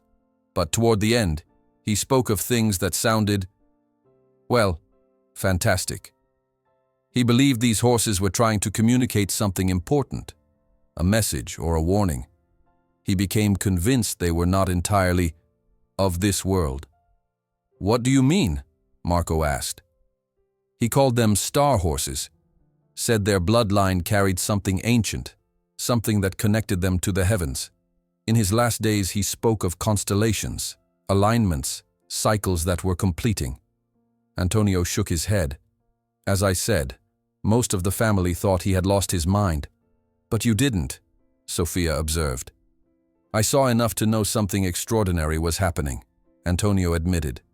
Not enough to believe all his theories, but enough to know there was something real behind them.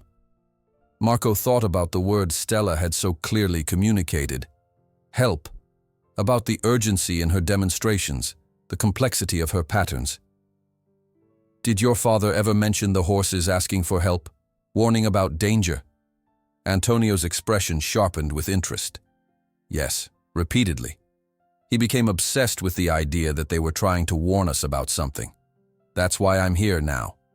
When I heard the rumors, I thought, if it's happening again, maybe the warning is still relevant.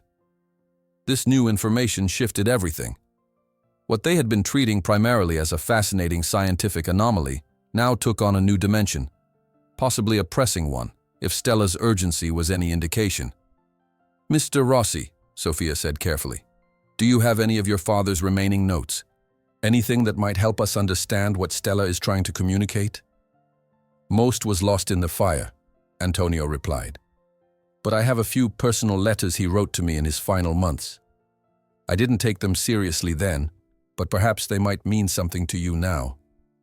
He reached into his jacket and withdrew several folded pages, yellowed with age and creased from repeated handling.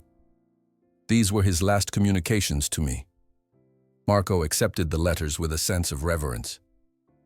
Thank you for bringing these. They might be crucial. Antonio nodded, then looked toward the stable with a pensive expression. May I see her? Stella. It's been many years. They walked together to the stable, where Stella was enjoying the morning sun in her paddock. When she saw Antonio, she raised her head, ears pricked forward with evident interest.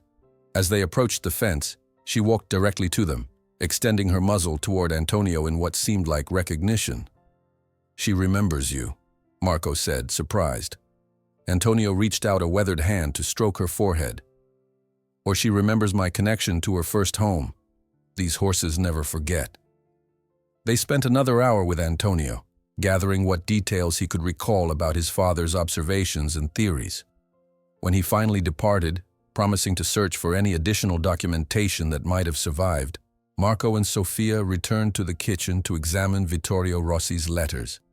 The handwriting was shaky but legible, the words of a man trying to convey something urgent that he feared would not be believed. Much of the content aligned with what Antonio had shared, references to the star horses and their special bloodline, descriptions of behaviors similar to what they had documented in Stella, and increasingly desperate pleas for his son to take his observations seriously. But there was more. Specific references to astronomical events, to ancient legends about horses that carried messages from the stars, and to a convergence that would happen within the next decade. "Listen to this," Sophia said, reading from one letter. "The cycle completes soon. When the hunter's belt aligns with the seventh house, they will try again to make contact. The horses are messengers, bridges between their world and ours. We must be ready to receive what they bring." "That sounds like astrological mysticism," Marco commented, though the conviction in the old man's words gave him pause. "Maybe," Sophia conceded. "Or maybe he was using the language available to him to describe something he didn't fully understand." She set down the letter, her expression thoughtful. Throughout history, people have used the language of mysticism to describe phenomena they couldn't explain scientifically. That doesn't mean there wasn't something real beneath the description. As they continued through the letters, a pattern emerged. Vittorio had been tracking a celestial cycle, one that he believed would peak on a specific date. With growing excitement, Sophia calculated the timing based on his notes. "Marco," she said, her voice tight with a combination of excitement and apprehension. "According to these calculations, the cycle Vittorio was tracking reaches its peak in 3 days." The timing seemed too perfect to be coincidence. Stella had begun demonstrating her extraordinary abilities just weeks before this supposed celestial alignment, gradually increasing in complexity and urgency as the date approached. "Do you think that's why she stopped her demonstrations?" Marco asked. "Is she saving her energy for whatever happens at this convergence?" "It's possible," Sophia agreed. "Or maybe she's protecting herself, sensing that others are becoming aware of her abilities just as this critical time approaches."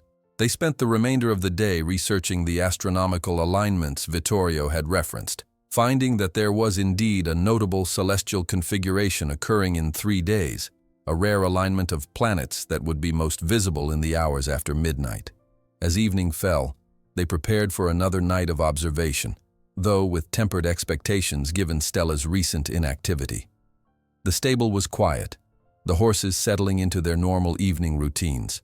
Marco completed his chores with mechanical efficiency, his mind preoccupied with the implications of what they had learned from Antonio Rossi. "If what Vittorio believed is true," he said to Sophia as they settled into the tack room, "then Stella isn't just a horse with unusual cognitive abilities. She's a messenger of some kind." Sophia nodded, her scientific skepticism warring with the evidence they had accumulated. "The question is, what's the message? And who is it from?" Around midnight, as they had come to expect, Stella remained ordinary. No glowing eyes, no unusual movements. But something else caught Marco's attention. Luna, Sophia's Palomino mare, was behaving strangely, pacing her stall and occasionally pawing at the ground with obvious agitation. "Has Luna ever shown any unusual behaviors?" Marco asked, nodding toward the monitor displaying her stall. Sophia frowned, studying her horse's movements. "No, never. She's always been entirely ordinary." She leaned closer to the screen. "But you're right, she seems disturbed by something." As they watched, Luna's agitation increased. She began tossing her head and vocalizing, normal horse sounds but with an intensity that suggested fear or distress. Then, suddenly, she froze, her ears pricked forward, her attention fixed on the stable wall, as if she could see through it to something beyond. "What is she looking at?" Marco wondered aloud. Before Sophia could respond, all the monitors went dark simultaneously. The stable lights flickered, then died, plunging the building into darkness broken only by the faint glow of emergency backup lights. "Power failure?" Sophia suggested, though her tone conveyed doubt. Marco shook his head, a sense of foreboding settling over him. "The main house still has lights. It's just the stable." They sat in tense silence for several moments, waiting to see if power would return. When it didn't, Marco stood. "I'm going to check on the horses." "I'll come with you," Sophia said immediately. They left the tack room together, flashlights in hand, moving cautiously through the darkened stable. The horses were restless, their movements audible in the shadows. As they approached Stella's stall, a soft blue glow became visible, not the electric lights, but a gentle radiance emanating from the stall itself. Marco and Sophia exchanged a look of mingled anticipation and apprehension. Together, they moved forward to discover what awaited them. The blue glow intensified as they approached Stella's stall, pulsing with a gentle rhythm that reminded Marco of a heartbeat. The light didn't hurt his eyes despite its brightness. Instead, it seemed to wrap around them, creating an atmosphere of otherworldly calm amid the darkness. When they reached the stall door, what they saw inside stopped them in their tracks. Stella stood in the center, her entire body radiating that same azure luminescence. Her eyes were no longer merely glowing. They had become pools of liquid light, containing depths that seemed to stretch beyond physical possibility.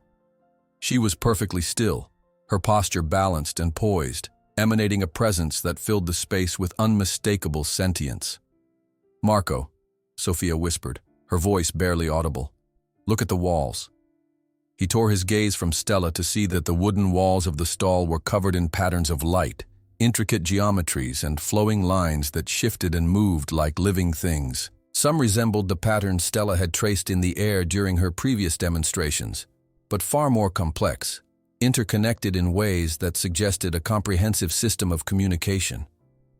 "It's a language," Sophia breathed, her scientific mind still functioning despite the overwhelming strangeness of the moment. A complete visual language. As they watched, transfixed, Stella began to move. Unlike her previous demonstrations, there was a fluidity to her movements now that transcended normal physical limitations.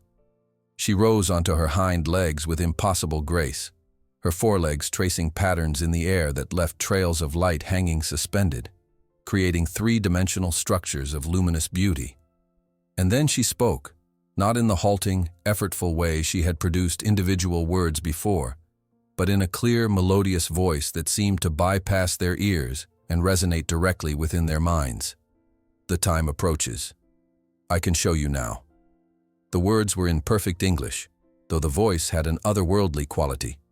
Neither male nor female, neither young nor old, but something entirely different, using Stella as its conduit.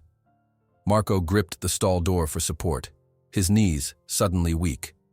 Sophia's hand found his arm, whether to steady him or herself, he couldn't tell.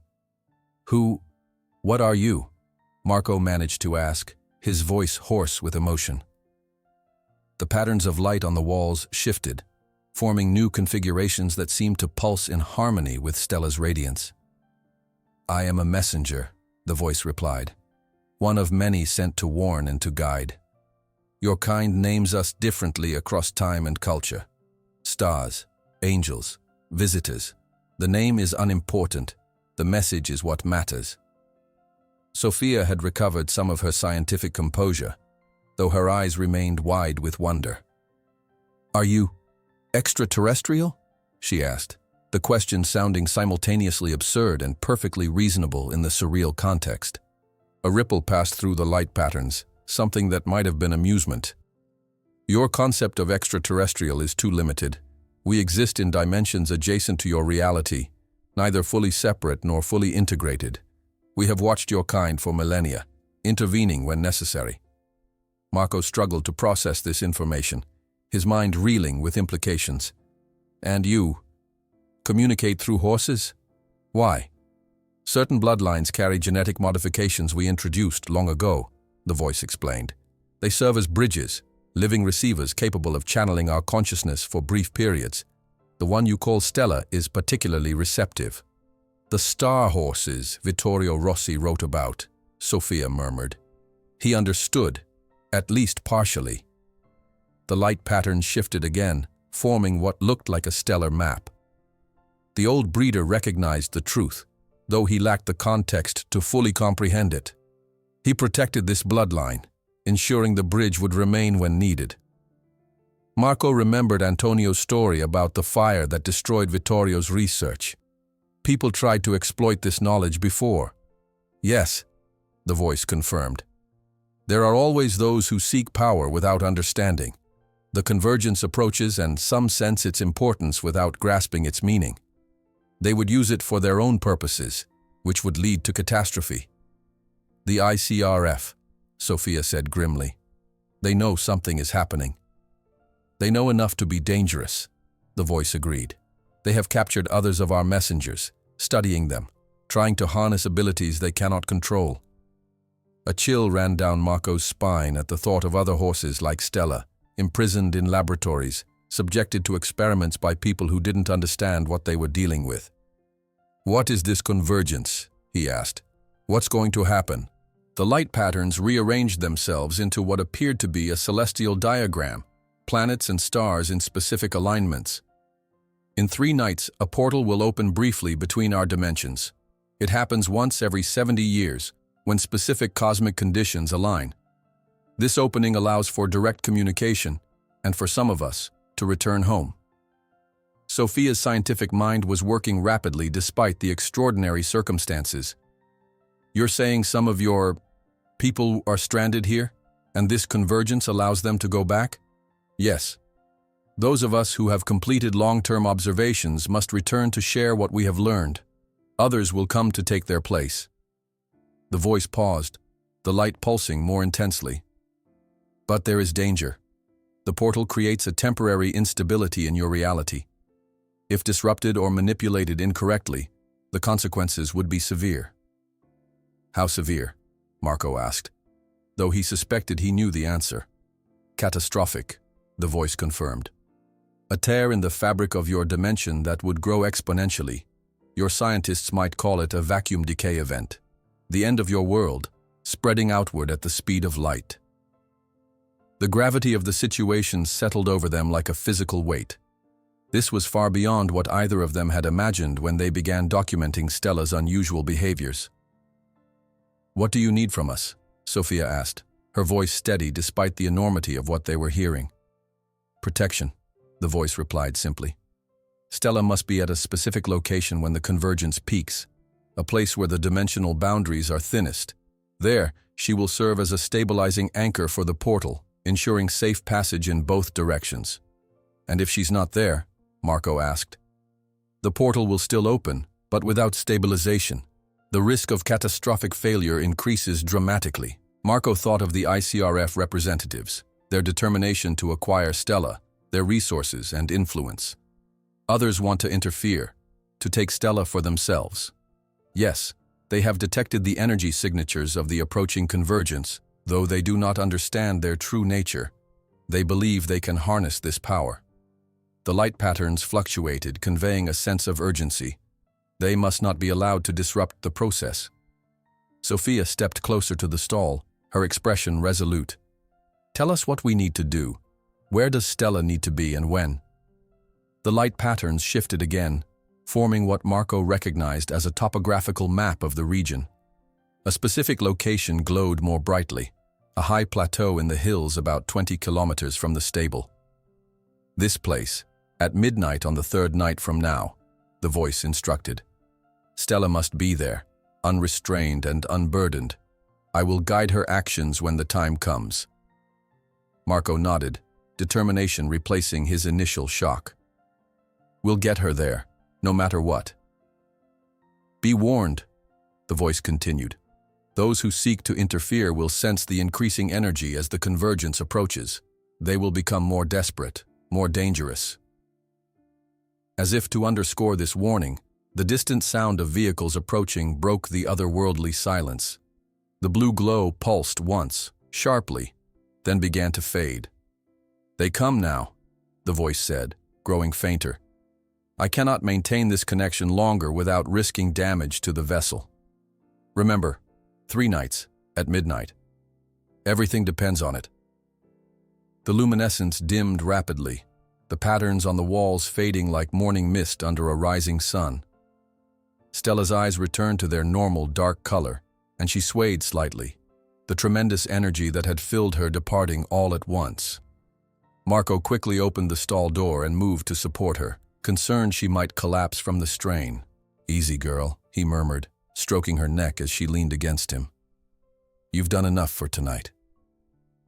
Sophia had moved to the stable window, peering out cautiously. "Two vehicles," she reported tensely.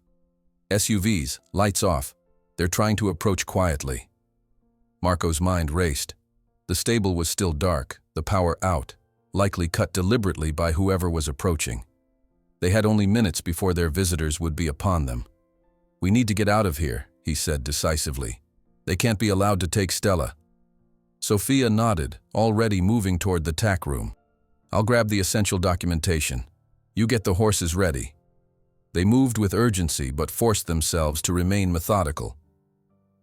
Marco quickly saddled Stella and Luna, gathering only the most necessary supplies. Sophia returned moments later with a backpack containing her laptop and hard drives. "The rest of the equipment will have to stay," she said grimly. "We don't have time." Marco nodded, handing her Luna's reins. "There's a back trail through the eastern pasture. It connects to the forest road eventually. They won't expect us to leave on horseback." The sound of car doors closing in the distance spurred them to action. Leading the horses, they slipped out the rear stable door into the darkness of the night.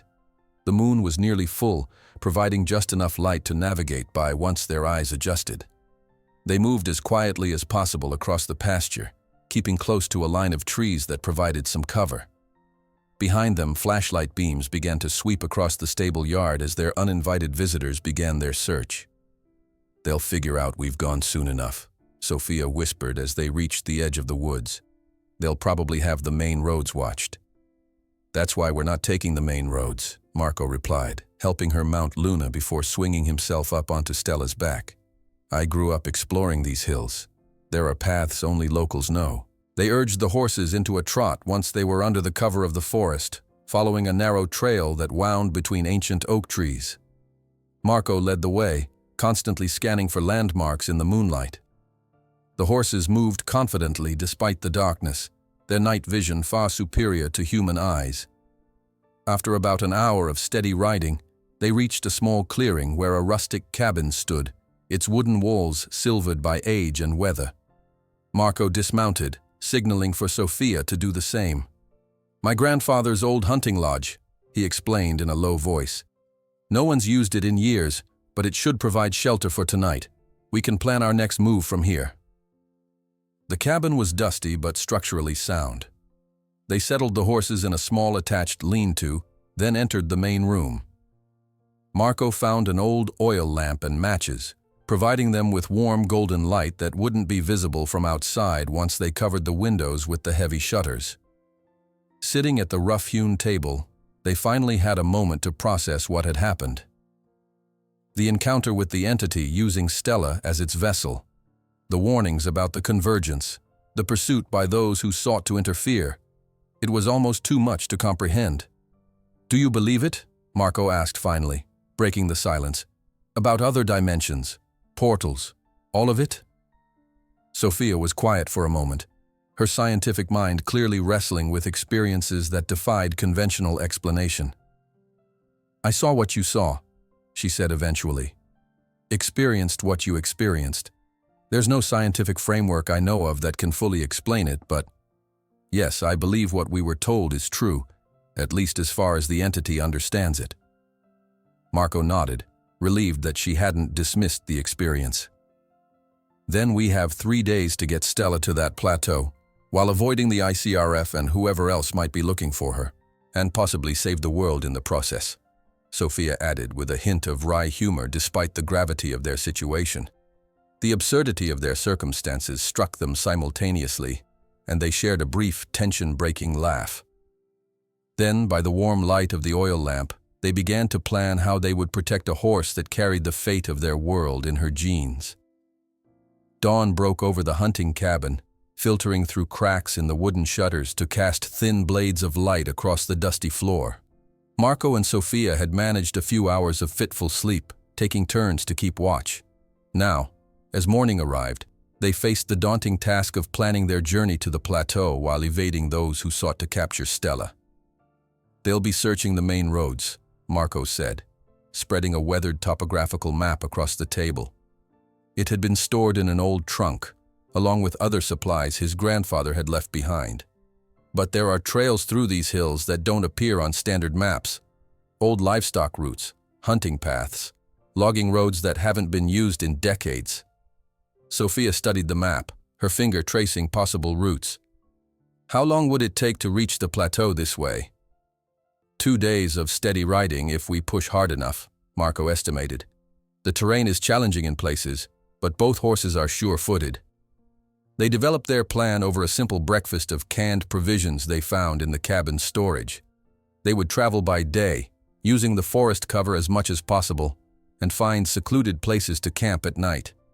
The plateau itself was remote, accessible only by a steep trail that few people knew about, a natural defensive position. Before leaving, Marco took stock of the cabin's supplies.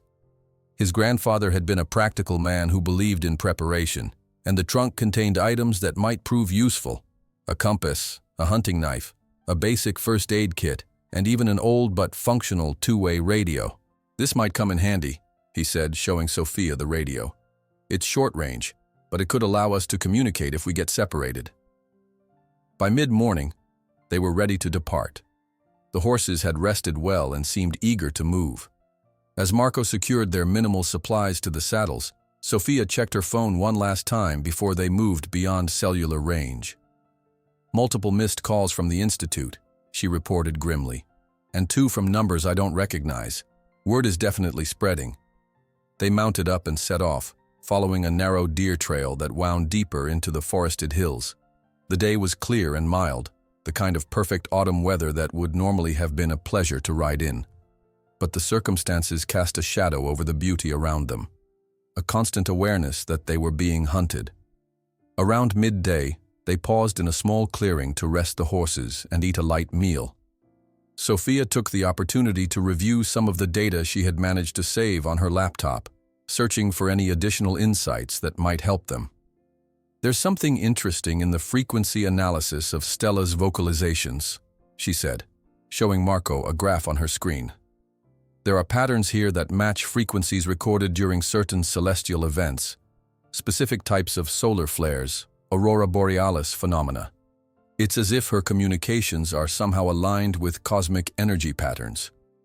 Marco nodded, finding it easier now to accept such extraordinary possibilities.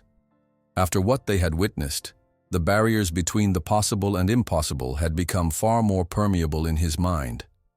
Their rest was cut short by the distant sound of a helicopter. They quickly packed up and moved back under the forest canopy, hearts pounding as the aircraft passed overhead. It was too far away to determine if it was searching for them specifically, but they couldn't take chances.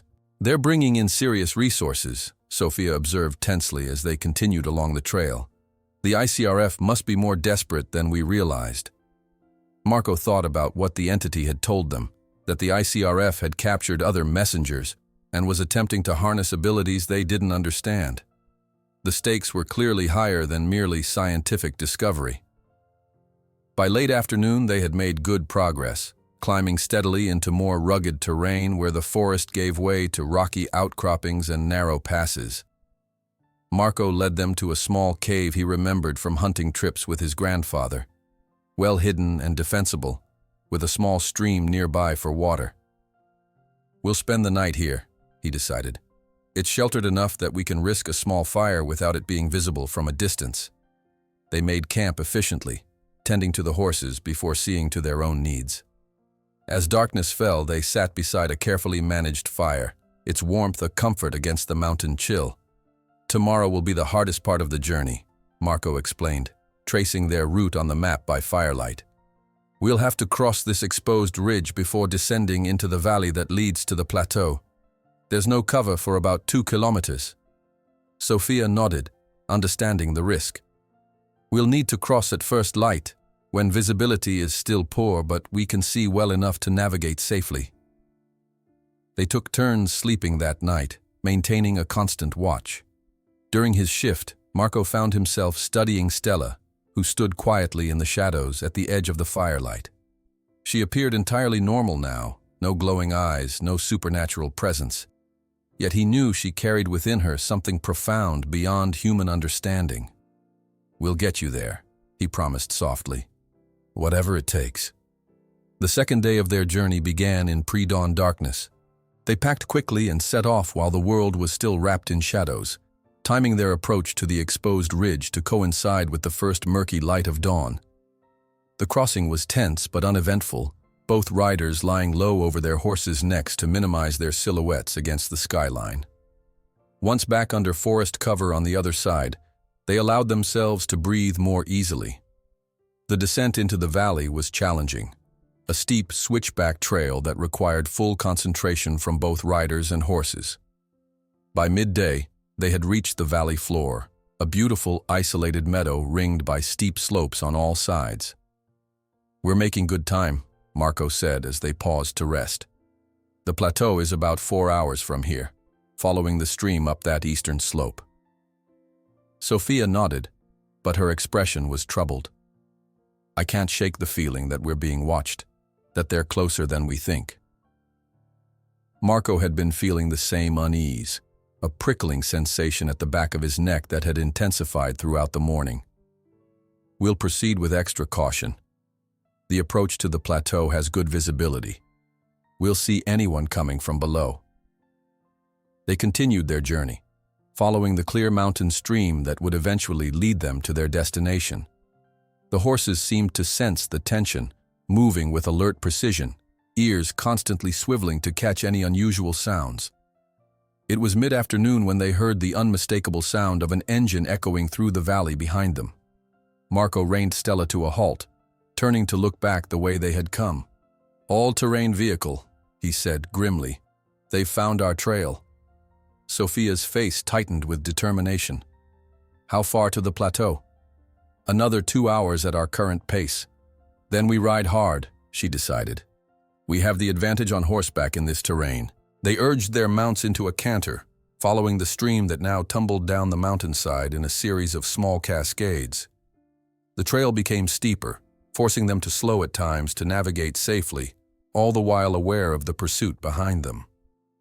The sun was beginning its descent toward the western horizon when they finally caught sight of the plateau, a flat expanse of rock and alpine meadow jutting out from the mountainside like a natural balcony overlooking the world below.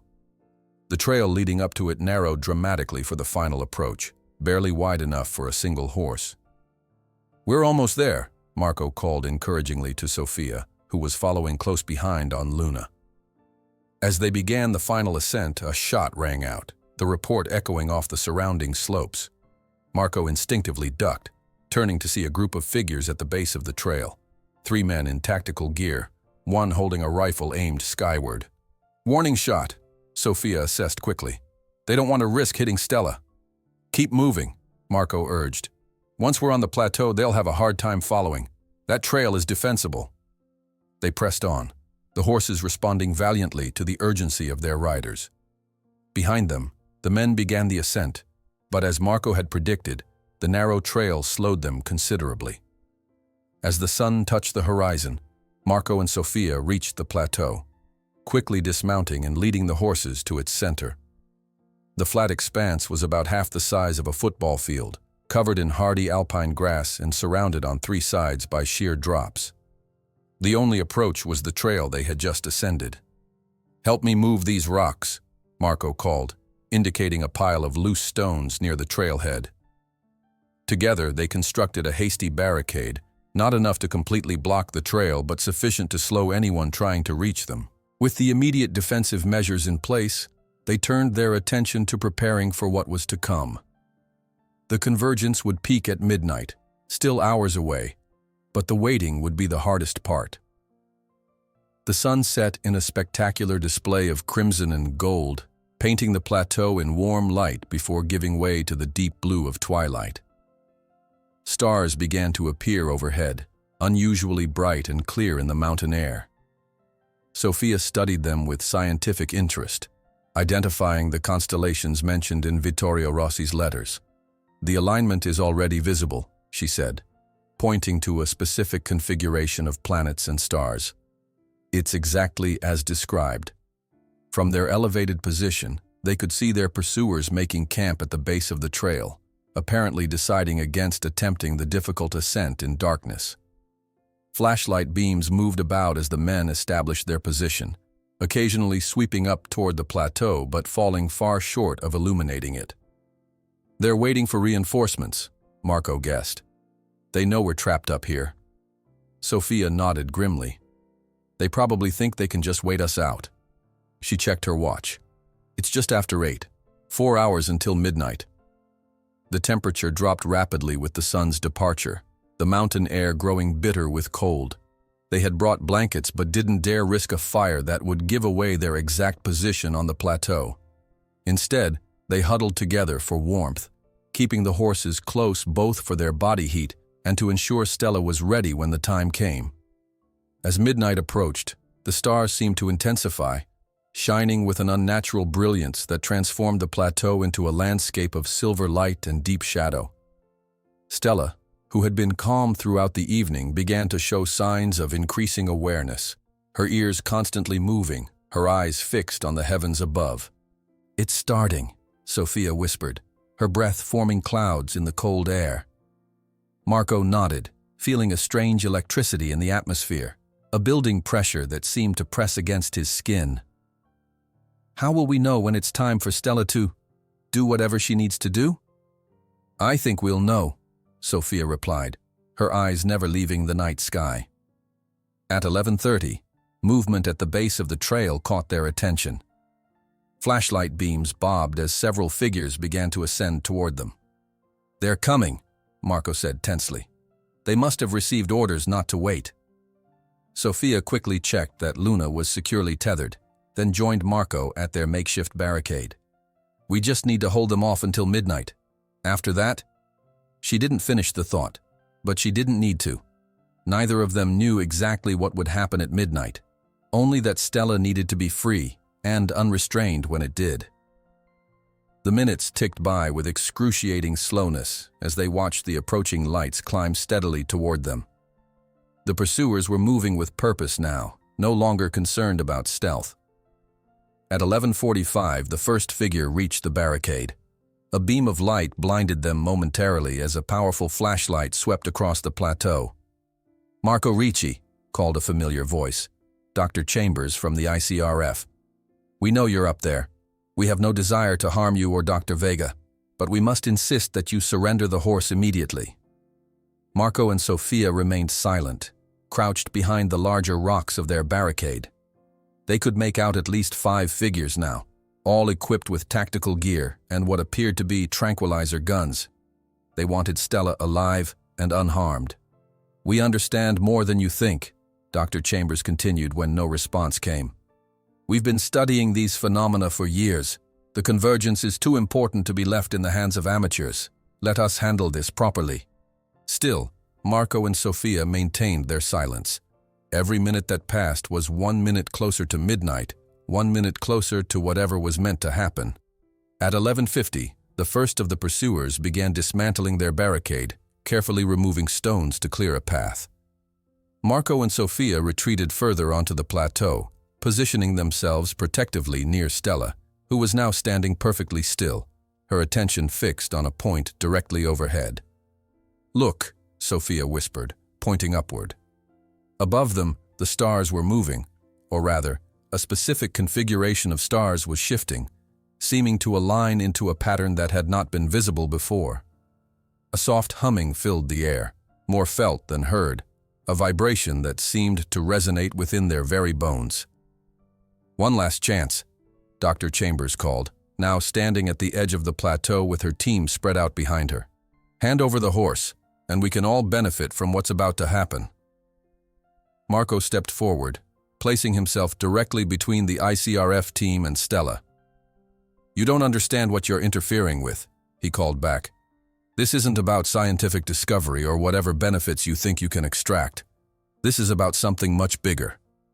"We understand perfectly," Dr. Chambers replied, her voice hardening, "which is why we can't allow untrained civilians to manage a quantum-dimensional event.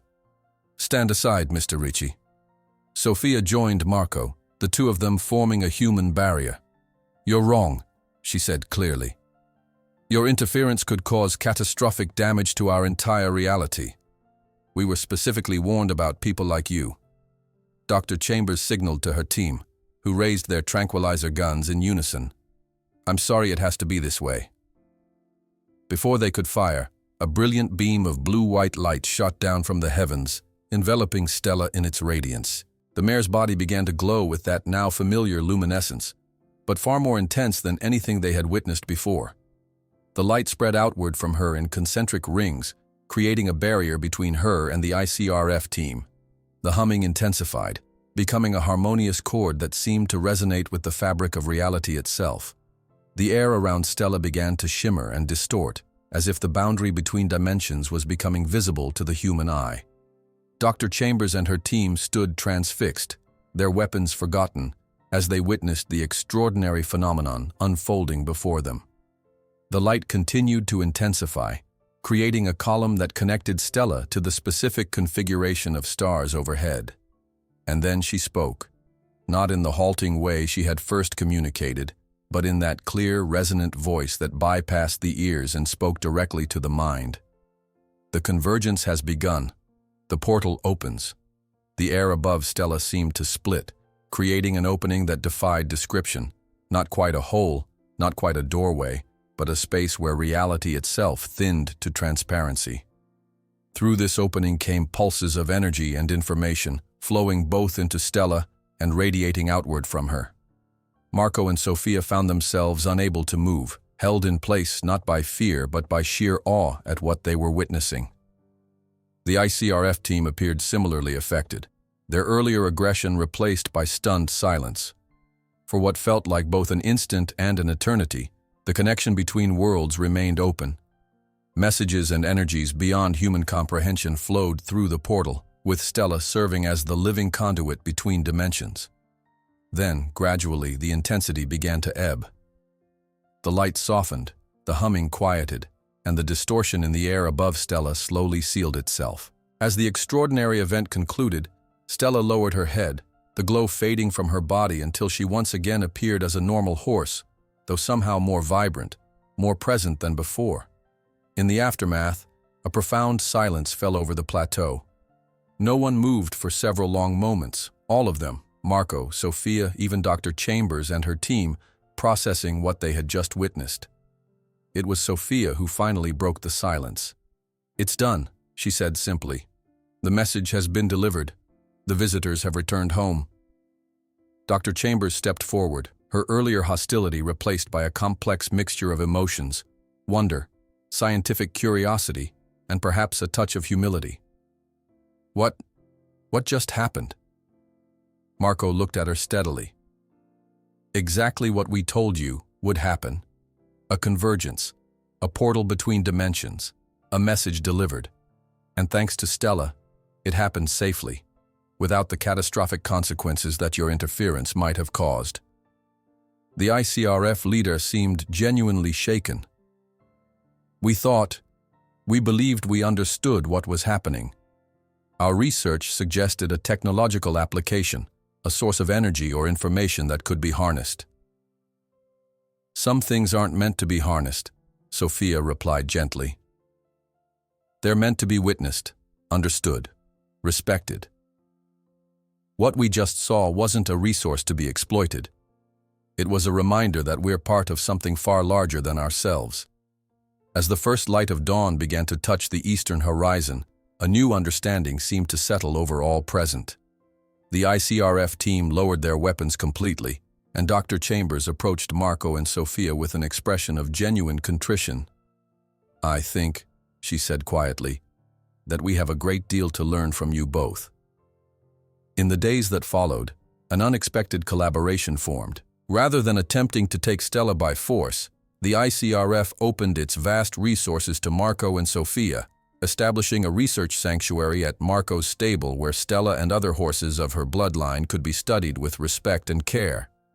The financial troubles that had once threatened to cost Marco his home became a distant memory as the stable transformed into a center for interspecies communication research. Sophia, no longer constrained by limited institutional resources, led a team of scientists dedicated to understanding the profound implications of what they had witnessed. And Stella, now recognized as a bridge between worlds, continued her life as a horse, grazing in the sunshine, running with her herd, and occasionally, when the stars aligned in certain ways, sharing glimpses of knowledge from beyond the boundaries of human understanding. One evening, about a year after the convergence, Marco found Sophia sitting on the porch of what was now their shared home, gazing up at the night sky with a contemplative expression. "Do you think they'll return?" he asked, settling beside her. "The visitors?"